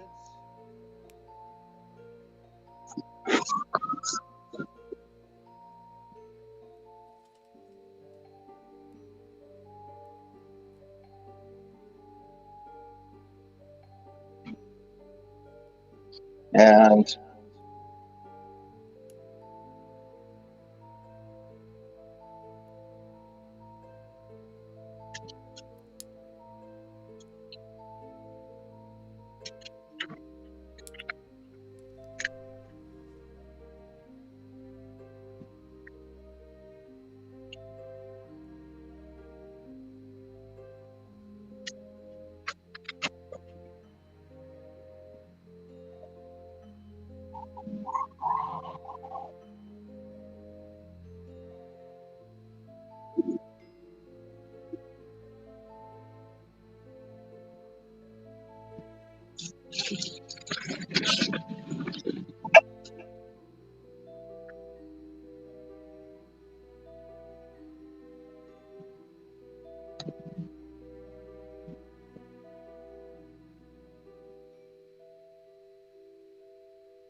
well, that was a little choppy display. But still absolutely enchanting and delightful to look at. So mesmerizing, really. I think everyone is chiming in on the chat. Perfect timing in calling in and showing these beautiful works. And so, this is your studio, or you're at a space, or what's going on? Yes, I'm outside in the backyard of my studio. How are you? How are you holding up? Oh, fine. We're excited. It's almost over. We just have 1 more hour left. So, Right. you know, my voice is a little bit scratchy because I've attempted to maintain some semblance of my character for 24 hours as a personal challenge and magical sort of exploration of new beginning and all of that, you know, things just to push myself in new directions, because, you know, we're going in a new direction and moving to a new house soon. So, and it's been lovely, actually, to be, you know, so many of my good friends called in and spent time on the show, and we had fun, and we did weird things, and sometimes we did insightful things and smart things and beautiful things. So it was good, and, you know, we're almost done with that, and then we can take a nap. Good. Well, I hope you get a satisfying rest and all that you hope to achieve. Well, thank you so much for calling in and showing us your display, and we hope to see you soon, and we hope that you can come visit, or we can come and visit you. I'm long overdue to come to your area. It's been a while, so I have to make sure, you know, the theater is the puppet theater is okay there, and they're doing well. And Yes. Well, we look forward to hosting you or to seeing you, however life brings it to us. You're a treasure, you and Jennifer, and we miss you and wishing the best for you. You're in our hearts. Thank you. Jennifer wants to remind everyone, our viewers at home, and you as well, a little story. With the time that you came to visit us at our house was the only time that we ever saw a bear at our house in 11 years. 11 years lived at this house, only once saw a bear, and that was when you came to stay with your son. I wonder why that was. I don't know, but it was quite magical. We had lots of lots of friends come in and visit us. Actually, we had deer and like 2 turtles. I think we had at one point. All sorts of creatures came out of the woods to visit as well. So that was quite delightful. Well, it was magical. We loved it, and so glad that we made the journey and came down to visit you. So, it was right before the summer before the pandemic, so it's a timely visit. Yes, it's it's a good thing that you got that out while you could, because a year later you couldn't have done it. So there you go. Exactly. All right. Well, much love to you guys. Hang in there. I'm going to open up my booth to the public here. All right. Well, good luck, good success, good fortune with that. Thank you for calling in. Lovely to see you and all of your things. If you want to tell anyone viewing at home where they can find your work and see more, your website or social link or something. Sure. Just come to my Facebook page, my Eric Bornstein page. On Instagram, it's Behind the Mask Studio, all one word, lowercase. Behind the Mask Studio, yes. So remember that to see more of this wonderful work. Thanks for calling. We will see you soon. And we have another call coming in right now. So all the timing is going great. All right. Love you. All right. Bye-bye. Let's see who we have here calling in now. It's Professor Pigman again. Let's talk to him. Hello, Professor. Congratulations on not winning my game. I tried to toss you as many questions as I thought were simple and that you could conceivably answer, and well, we know how that turned out. Well, I appreciate you attempting that. I've been I wanted to call in last night. I've been watching on and off as my head permits. I've been working through a nasty migraine for the past day and a half because it's been insanely stormy weather here in Austin.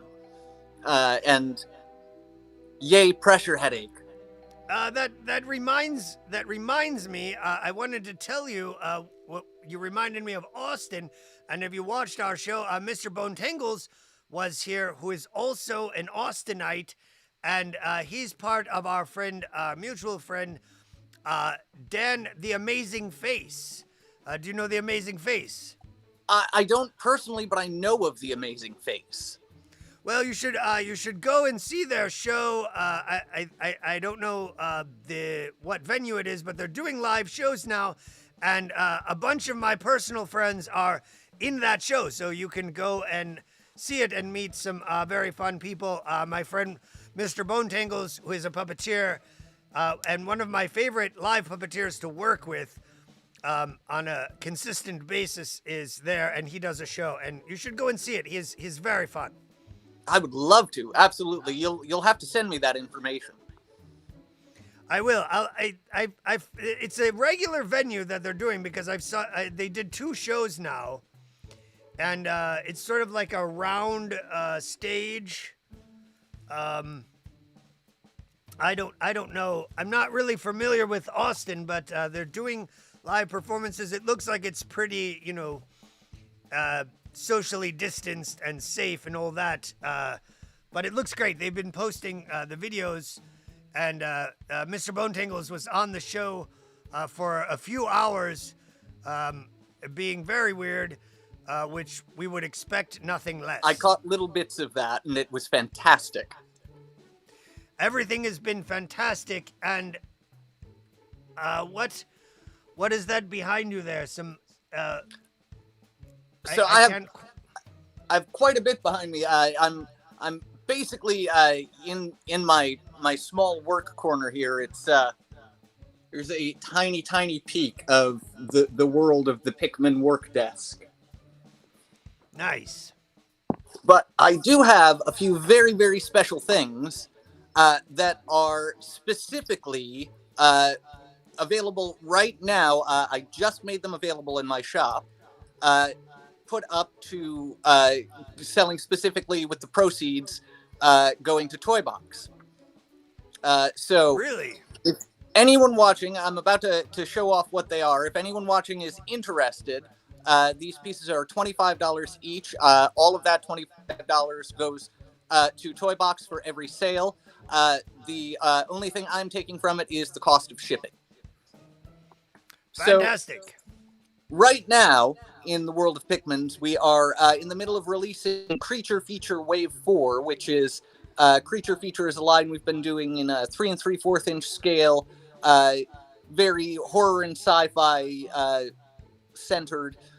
Most of the characters are picked out very specifically by my partner in crime, Mike Alvarez Art, as he is, to say horror aficionado is an understatement. So Wave 4 features specifically the Killbot from Chopping Mall. Yes, that one is fantastic. I've seen that one online. Winslow Leach from Phantom of the Paradise. Also fantastic. Who will have a cloth cape. He's not out yet, and he does have a removable mask, which has a nice little clip there, so it can just clip right back on. Very cool. The Fulci zombie from Zombie.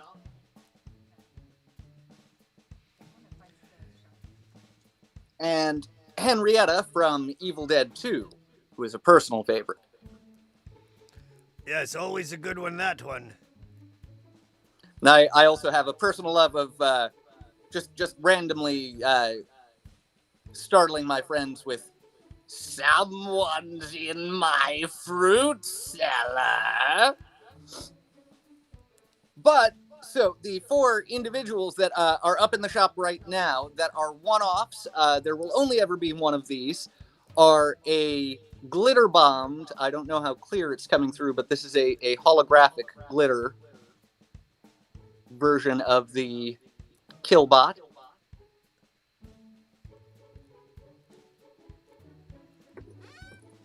A black and holographic glitter version of Winslow Leach,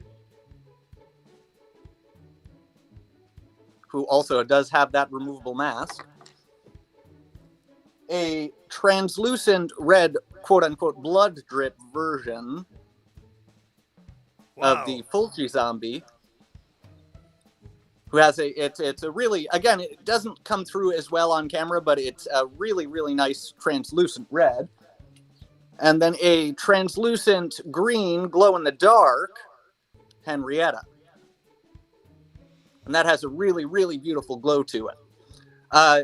Now, for those wondering, I did see one of the comments pop up. The shop link is Pikmins Vinyls, all one word, PICKMANSVINYLS, .bigcartel.com. So all that's right, we're gonna Pikmins try Vinyls. we're gonna try and find that and put it in the chat if we could through Restream. Pikmin's Vinyls, Big Cartel Shop. And so those 4 are up. It's they're in their own listing. It's in a blind box, so you'll get one of those 4. Because I figured that was the because blind box is fun because it gives that what's in the box spirit. Absolutely, that's delightful and incredibly generous. You could have donated one of those and it would have been amazing. But so put that. People are asking about it in the links. Put that in, and we put it in all of them. So that is amazing, and thank you so much. That's very cool. Very cool. I've been as soon as I wanted to do some sort of cool one-off to help fund the move of the toy castle and buy a new toy castle. It is true. Well, it seems like everyone is trying to call in at the last minute. Now wait a second. Everyone's trying to call in here at the last second and get in, but we have a friend who is in the queue right now who also is known to be around the Austin, Texas area. So this is quite fortuitous, maybe for you both. Maybe some new link and friends can be. If we can make Professor Pigman half this way and bring in our new guest on the other half, maybe. I can Is that shift. possible?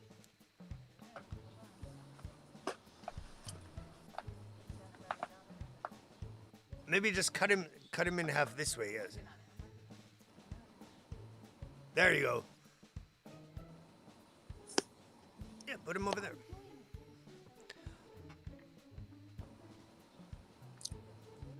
There you go. Double Pikmin, oh no! We're just gonna have two Pikmins. Hello. Oh my goodness, hello! All Can right. you hear me okay? We can hear you okay. It's the Impossible Winterborn is here. And are you also in Austin, Texas? And do you know Professor Pikmin? I absolutely am in Austin, Texas. I have not made his acquaintance yet. Well, maybe But I am absolutely pleased to meet you, sir, and already delighted. Well, fantastic. Perhaps we should get together for a coffee sometime. I do believe that would be the perfect thing to do. Oh, you know what? I've got one too. I put it in the other room. I would raise a glass to you right now, but it's just inconvenient. Well, cheers to you, sir. And cheers to you. And cheers to you, TOYBOX. I feel like, what an accomplishment this is. You've made it this far in that voice. I gotta tell you, I'm about to pass out right now just doing this voice.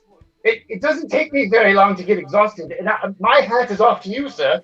If I could reach it, I would take it. I would tip my cap to you for lasting this long. This is amazing. What an accomplishment. It's quite an yes, achievement. I think it's more of a just a pure insanity. I don't know what I was At thinking. this point, I would imagine it is.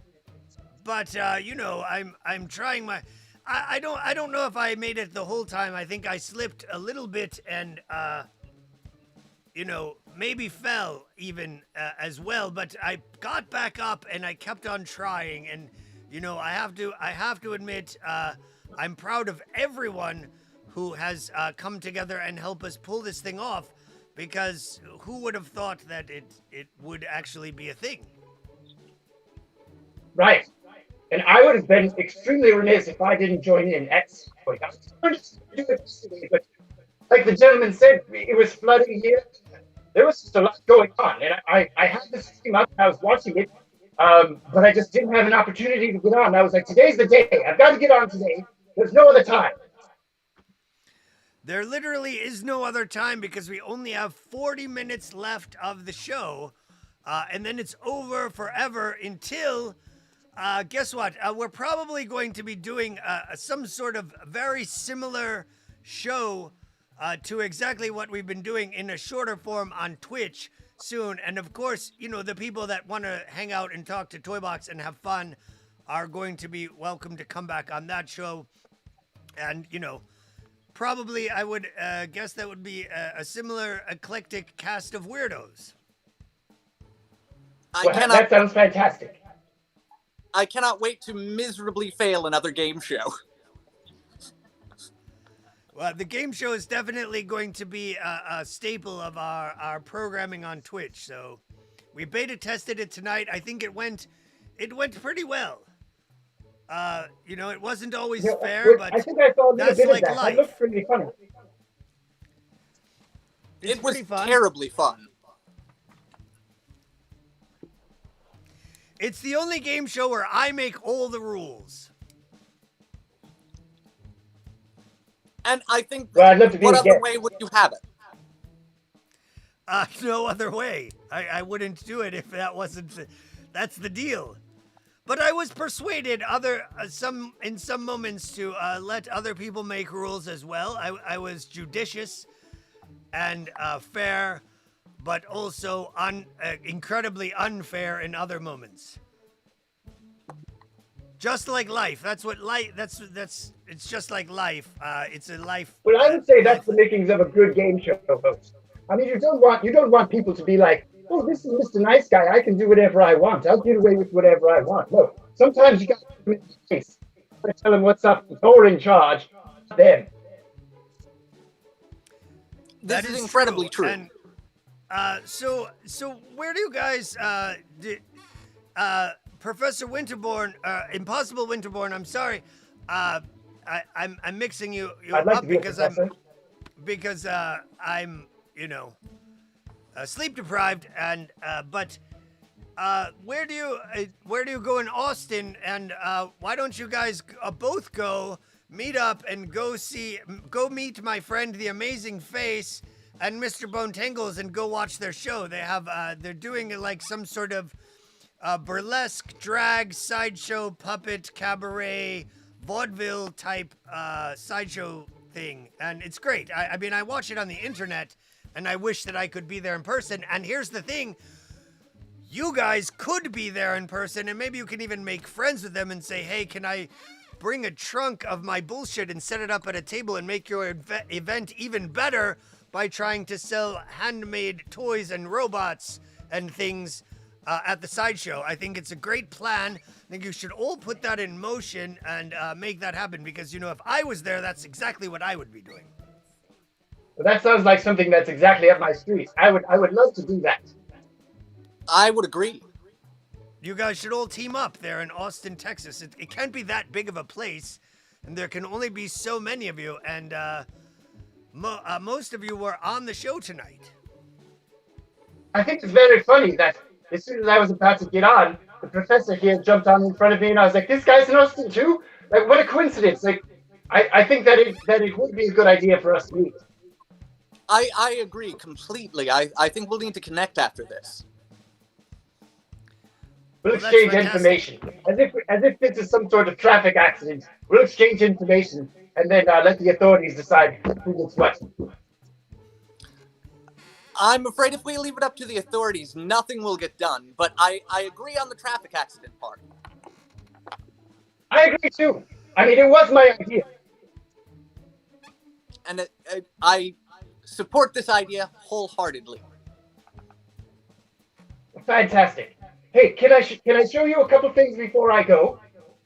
I don't want to hog up too much time. I know you probably have other guests. I do need to run, so I'm going to give it over to you, sir, and let you take the stage. Okay, fantastic. I'll talk to you later, I guess. So, TOYBOX, I wanted to show you a couple of things I have from my house that you might be interested in showing some viewers. So, some cool steampunk robot stuff. Okay, ready? Please do. I'm sorry, you're a little bit choppy on something is happening a little choppy, so I didn't make out everything. But the stage is yours. Show and do whatever you're going to do. We want to see it. Okay, here we go. I'm going to attempt to move about the house. It's very hard for me to see. It's caught the doorways sometimes. All right, but here's something that I want you to see. This is my Aquabot sculpture.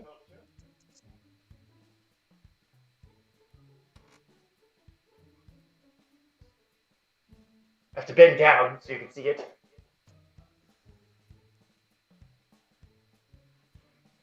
Kind of a steampunk mermaid. That is And fantastic. then over here I have the head. Just here. I don't know. Can you see this? What are we seeing outside the window? There it is. It's a little dark. All I can really see is the light. It is a little dark. It's because of that window. Maybe if I shot it this way, you can see it a little better.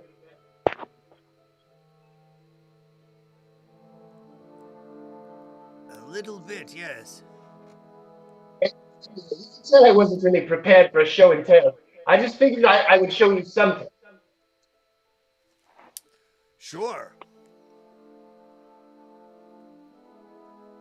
So, how many more minutes? 30? We have about 30 minutes left in the show, and we have to do a raffle, and that's about it. No one else is waiting. We had another caller I saw come in, but then it looked like it dropped because we were talking to Professor Pickman. Maybe if anyone else calls in this time, but we do have to sort of manage the raffle. That has to be a part that we do. And then I guess I don't know, a closing statement. Closing statement. All the thank yous and the couldn't have done it without the so and so's and everything like this. Correct. Well, I can tell that my connection's bad because every time I move, it's like a jerky robot dance, which is kind of appropriate, I guess. But I think I'll say do. And let's get to wrapping up the show. How does that sound? That sounds fantastic. I think we need to we'll work on our connection so that I can make out everything that you're saying, and we'll do it again. Come on our Twitch show, and of course we need to team up. We have a package. We're going to make an episode with you eventually when we get. This is the last show we'll be doing here at our house, and it was. Not an edited thing, it's all live, so that's a little easier for us to do versus edited shows that take a little longer, but we'll make one of those with you soon when we move. Fantastic. I can't wait. All right, well, it's good to see you, and we will talk to you soon, and thank you for calling in, and All right, chatting. TOYBOX. Goodbye. Goodbye, Impossible Winterborn. He is a robot, a steampunk robot, author, artist, and all-around good person to know. So we're writing down all of the people that will be entered in our raffle. We're going to have a raffle pretty soon here. Geez, there's a lot of people in the raffle.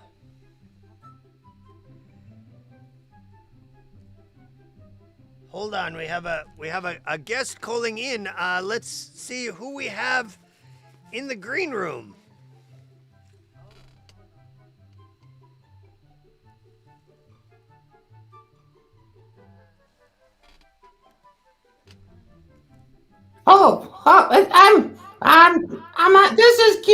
This is QVC, right? I'm trying to place my order for muffins and chip dip. Is this QVC? Let's bring in Heidi as well. Put Heidi over here, and we can all come in and your name, sir, is QVC. Well, no, I was trying to place an order on QVC, and somehow I ended up here. Oh, Hi, great to meet you, but can I place my order for the chip dip now? You may have the wrong number, but it's lovely to see you. It's great to meet you. That'd be a fantastic order. What are your names? I'm in no rush. I'll hang out. You folks look friendly. All right. Well, I'm TOYBOX. I'm America's favorite cartoon witch, and here we have with us. Hi, I'm Heidi C. I do some burlesque, and I used to do children's entertainment, and just whatever comes to mind. I'm Chicago-based, and just thought I'd jump in and say hi because I've been tuning in and out of this, and it's been pretty fun. Fantastic. And what is your name?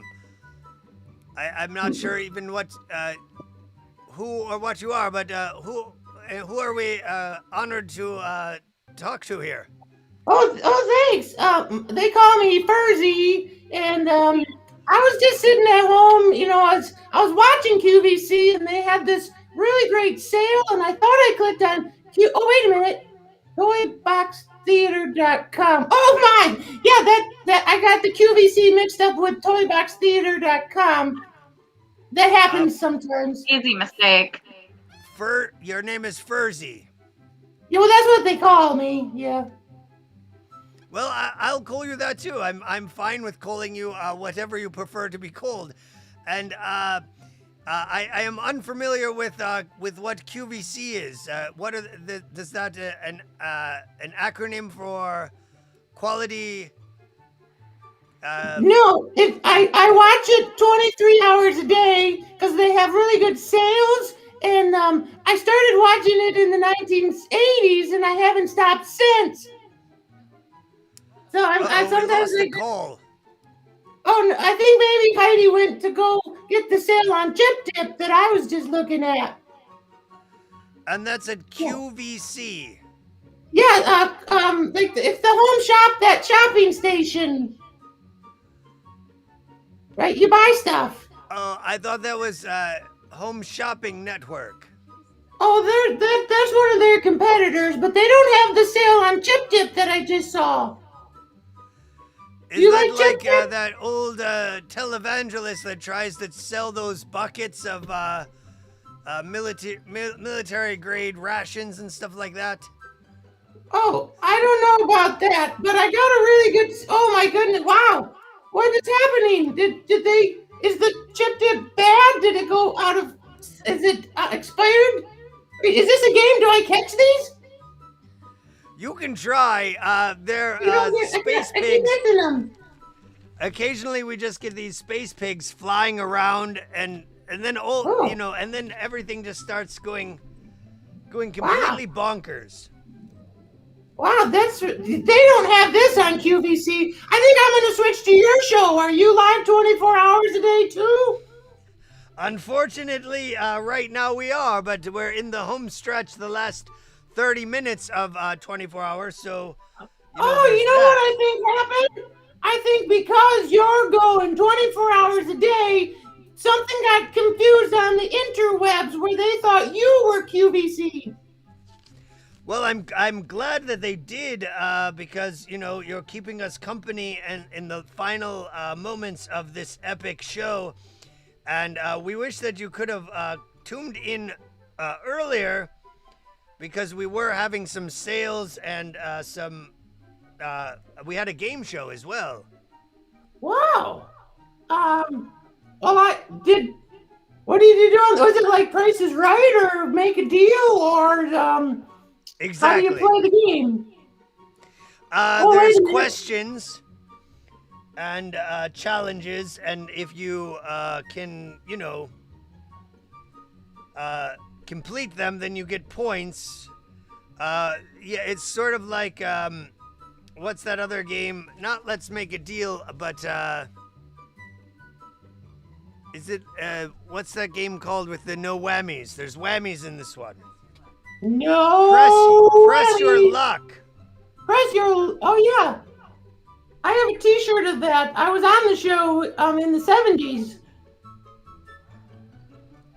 Really? I pressed my luck, and then I went home with nothing. It was sad. So, do you have a buy one get one free deal or anything? Not that I know of. Oh, I like the rainbows too. That's nice. Right. That's what I was thinking. But so you pressed your luck. Yeah, it didn't lead to anything. But that's all right. I just love to have, I just try to stay busy, and I'm also a big wrestling fan. I've been researching the big matches of the '80s, and I tell you, those guys worked hard back then. It is true, and they also took a lot of drugs, which helped quite a bit. Oh, hey, check out this. Somewhere under the rainbow, I'm with this friend that I just met instead of QVC. I'm really glad our our signals got crossed because I wouldn't have met you, and it's great to meet you. Is there a pot of gold anywhere? It is good to meet you, and it's good to have you as part of this event. I was wondering maybe if we have another show. Your name is Furzy, right? Do you have a card or a digital calling card that we can get a hold No, of you I'm if we just need? trying. No, I was just trying to buy chip dip from home. I don't have a card. They just call me Furzy. Macho Man Randy said, "Oh, Steam! I just saw that. That was in WrestleMania 3, and there's a nice video about that. They planned out every single move. They choreographed it for 3 months straight, is what I read about. That was epic. I agree. Who saw it coming? Yeah, I like how they drove down on the little they had little mini rings that they drove down on. And here's the story why. That was because Andre the Giant, it was a long walk. So they made those for Andres, but everyone got them. Yeah, WrestleMania 3 goes down in history. It was in Pontiac Silverdome, which they've now since had to blow up.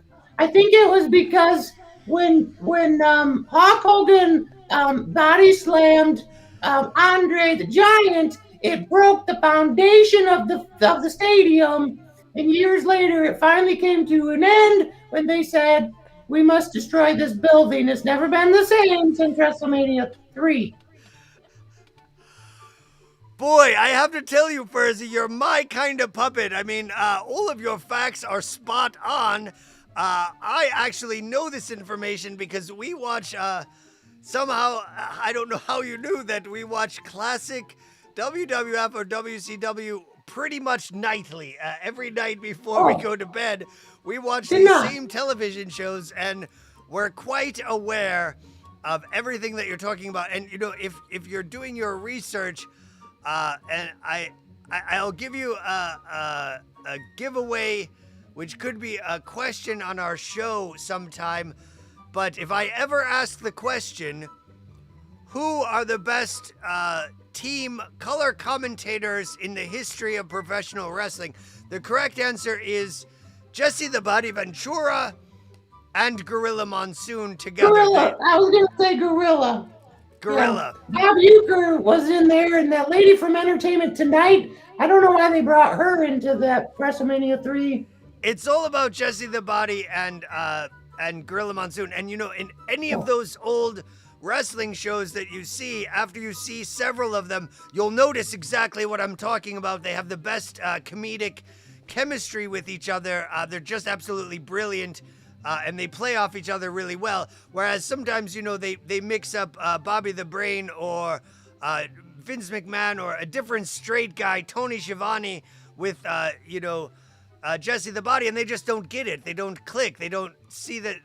They take them too literal or something, and it doesn't work. So people look out for Gorilla Monsoon and Jesse the Body Ventura. They are my favorite commentators in the history of wrestling. And really made the show good. Yeah. Hey, Furzy, are you on QVC again? Oh, sorry. I met a new friend. Well, there's a sale that's now free bag of potato chips if you order now. Oh, I'm sorry, Mr. Toybox, but I gotta go. Thanks for having me on your show, but I can't pass up this deal. Okay, I'm coming. I don't blame you. Well, thank you for coming, Furzy. That was lovely.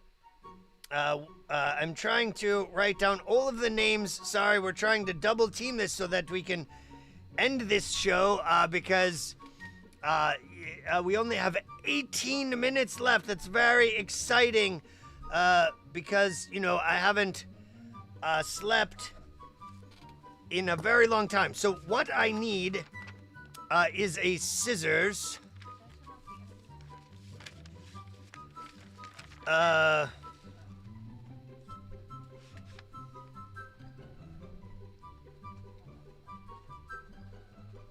All right, I'm going to tally up the rally points. If you want to try and get in there in the next couple minutes, I'm also, hold on. I need to get a scissors. Let me just put this fake toy box in for a place marker real quick, and I'll be right back.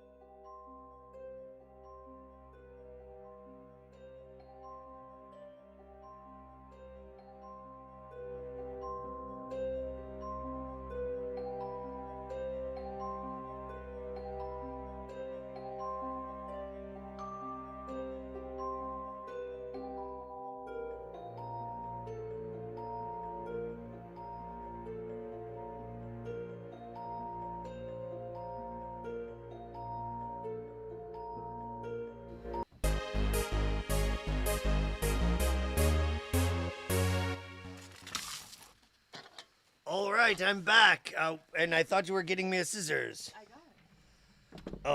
Oh, no, please, this is a fabric scissors. You brought them down? This is a fabric scissors.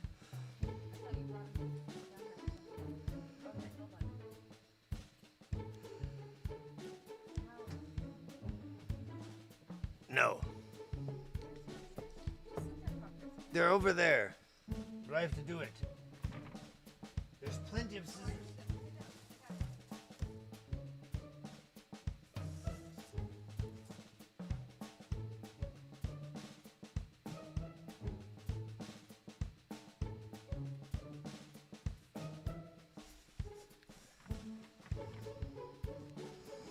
All right, it's a new day here in Toyland. The sun is out, the rainbow is shining bright, and we have almost completed a amazing and epic 24-hour live stream. So we have a bunch of names that I need to cut out of all the people who gave to our GoFundMe. You still have 15 minutes or so to get your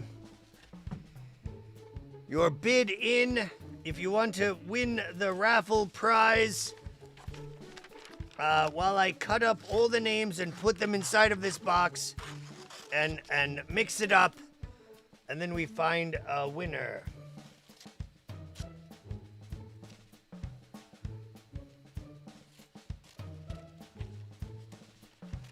We have a few exciting prizes that you can win for being a part of our show. Also, some of all of the winners of whatever we call the game show that we played, Take a Chance with TOYBOX. All of those winners, you're also being entered into the game, into the raffle.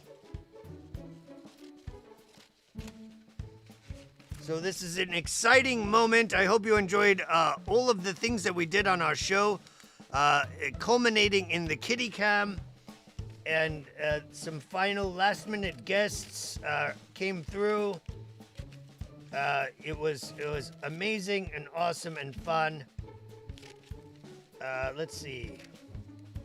Just trying to cut out all of these names of all the contestants.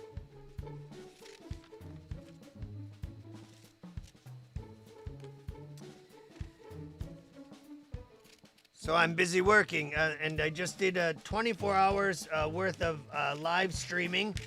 It's the longest consecutive stream I've ever done in my entire life. So that happened. I hope you enjoyed it. I know I did. It's some of it, not all of it. Of course, I don't like it right now, because I want it to be over, and we still have other other things that we want to do, like this raffle.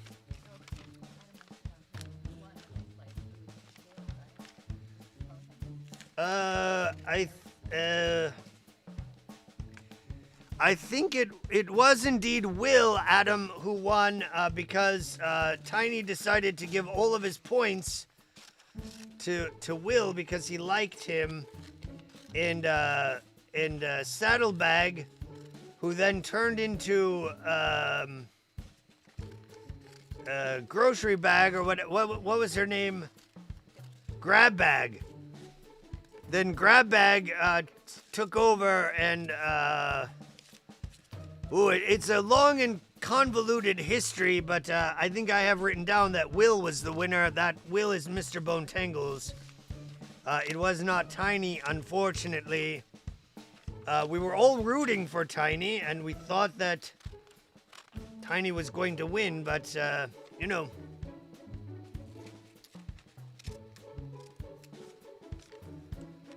Can't win them all, I guess. Still cutting up all of the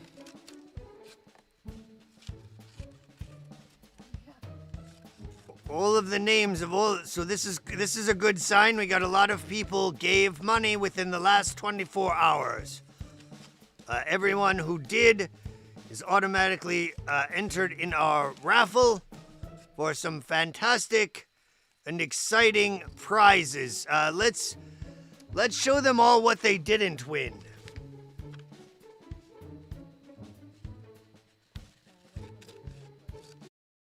All contestants receive LA Gear, fashion that functions. High-style athletic footwear is high performance too. Perfect for all your moves. LA Gear. Take control of your life with Zenith multi-brand remote control. It operates most brands of TVs, VCRs, and cable converters from the company that invented the remote control, Zenith. The remote control board game is here from Pressman.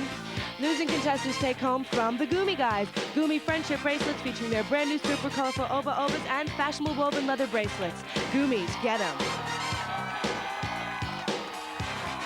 Promotional considerations provided by Merle Harmon's Fanfare, featuring replica and authentic team apparel with over 100 locations in shopping malls nationwide. Merle Harmon's Fanfare is a sports fans gift shop. Street Neat Leather Wayfarer sunglasses by Ray-Ban. Elegant and boss leather that's right in step with today's fashion. Wayfarer, the world's finest sunglasses from Bausch & Lomb. Starburst. All right, well, there's all the prizes that you won't win, that we just don't have, but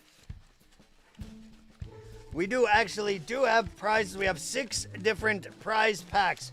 So the first prizes that we'll give away, we have 4 different prizes contributed by Parasol Puppets in Missouri.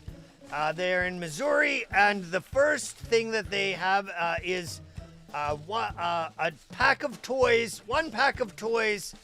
They're pretty good toys. I saw them earlier today. So 1 pack of toys is going to Claire Dima. Claire Dima wins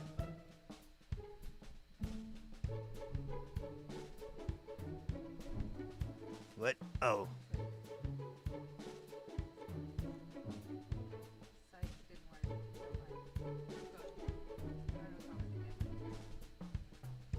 All right, well, let me write down all the winners on a separate piece. So our first winner of a pack of toys from Parasol Puppets is Claire Dima.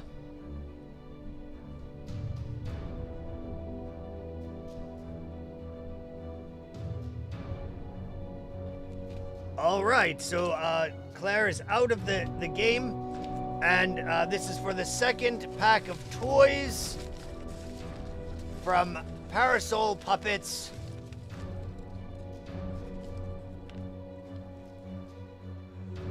It's Betsy Grundy. So number 2 is Betsy.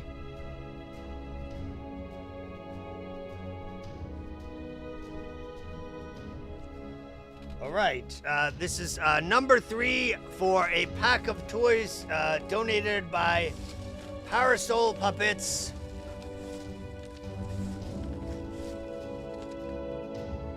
And the winner is Stephanie A. So, Stephanie A.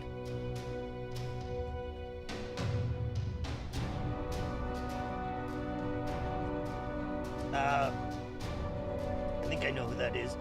All right, number 4. Now, number 4 is the big prize from Parasol Puppets. It is a Nightmare Before Christmas tarot card set. And that is going to go to...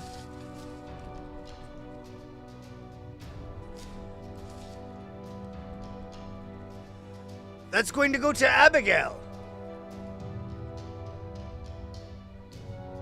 Abigail wins the tarot card deck. I think Abigail is still watching, or was watching at some point. So the tarot deck goes to Abigail. All right. Now we have number 5 was the next prize was a late addition into the prize game. It is a book of poetry from Tiffany.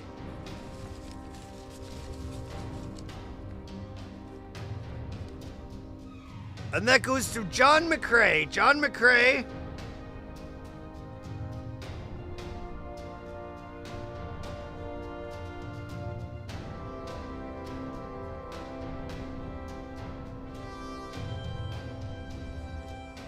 All right, let's see. We have... Oh, and we still have a whole bunch of prizes from Remakes Plethora, which I forgot about. Hopefully we can get to all of this stuff. All right, so number 6 is the Figure Fetish. Figure Fetish is going to go to Joseph Fitzgerald. Joseph Fitzgerald gets the toy from Figure Fetish. All right, number 7, we have the Baby Got Back. Sir Mix-a-Lot figure, Baby Got Back from Remakes Plethora is going to go to Todd. That's Hot Todd Lincoln. All right, number 8, we have the Marilyn Venus figure from Remakes.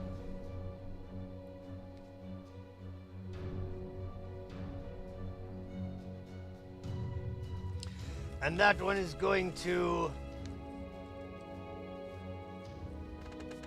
Jonathan Hara. Jonathan Hara gets the Venus figure.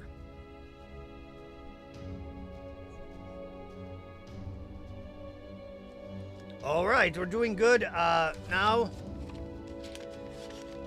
we have, let's see, we have the 3 hearts. There's 3 heart sculptures.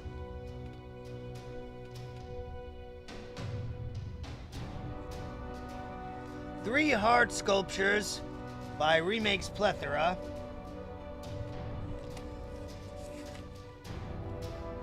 Number 1 is going to Wendy Morton. Congratulations, Wendy. Number 2 is going to Blake and Charity.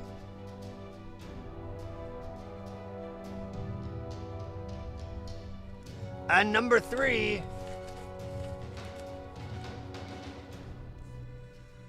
goes to Joey Baloney.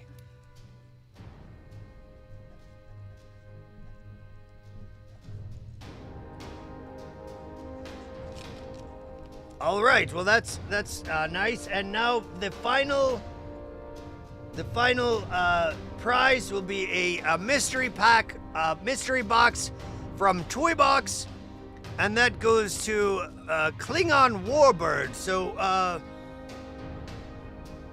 Klingon Warbird, whoever you are, and be honest, no cheating, Mary. If you're Klingon Warbird, let me know who you are, or somehow I'll figure out who you are, and we'll get those prizes to you. And that was our show. I hope you enjoyed it. Let's have some fireworks. Do we have any fireworks that we can or triumphant music or anything like that. Just more space pigs. That's all we got.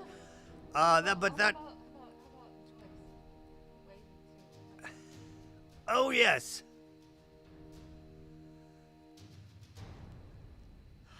That was our show. We did a 24-hour live stream. We raised some money to help us buy a new house. We entertained you along the way. We did our absolute best to stay awake and stay in character. I know we didn't win all of the time, but we all won most of the time, and that's really what's important. I want to thank all of our friends and fans who called in and interacted with the chat. Thank you to all of our sponsors, Lunchbox, the Price is Right, Asheville Discount Warehouse, Turtle Creek Coffee, RA Royal CBD, and did we have any other sponsors? And Lunchbox, we said Lunchbox. So thank you to all of you, all of our sponsors, all of our friends that were part of the show. It was lovely to see all of you and interact with you. Some of you, I haven't seen in years. And so that was amazing. Please keep your accolades coming in. You can still donate to our GoFundMe campaign if you like. It's still going, and unfortunately, the raffle is over, so you can't win any more prizes. Oh, there's Abigail. You won a thing in the prizes. I forget which thing, but you got something. So that's exciting. And Fritz, Betsy won a thing. So there's that. Well done, TOYBOX. Great job. I thought it said get a job, Jen, and I was like, come on. She does all of the work. I don't do any of it. Greg, thank you. We tried our best. We tried to do a real live 24-hour telethon marathon, and we did it, my friends, and we couldn't have done it without all of you and your gracious support in everything that I'm trying to do to help the arts community, to keep you inspired and laughing and enjoying your lives in general. Thank you so much. It is now 1 o'clock, and that means we're going to go to some credits, and that's all, folks.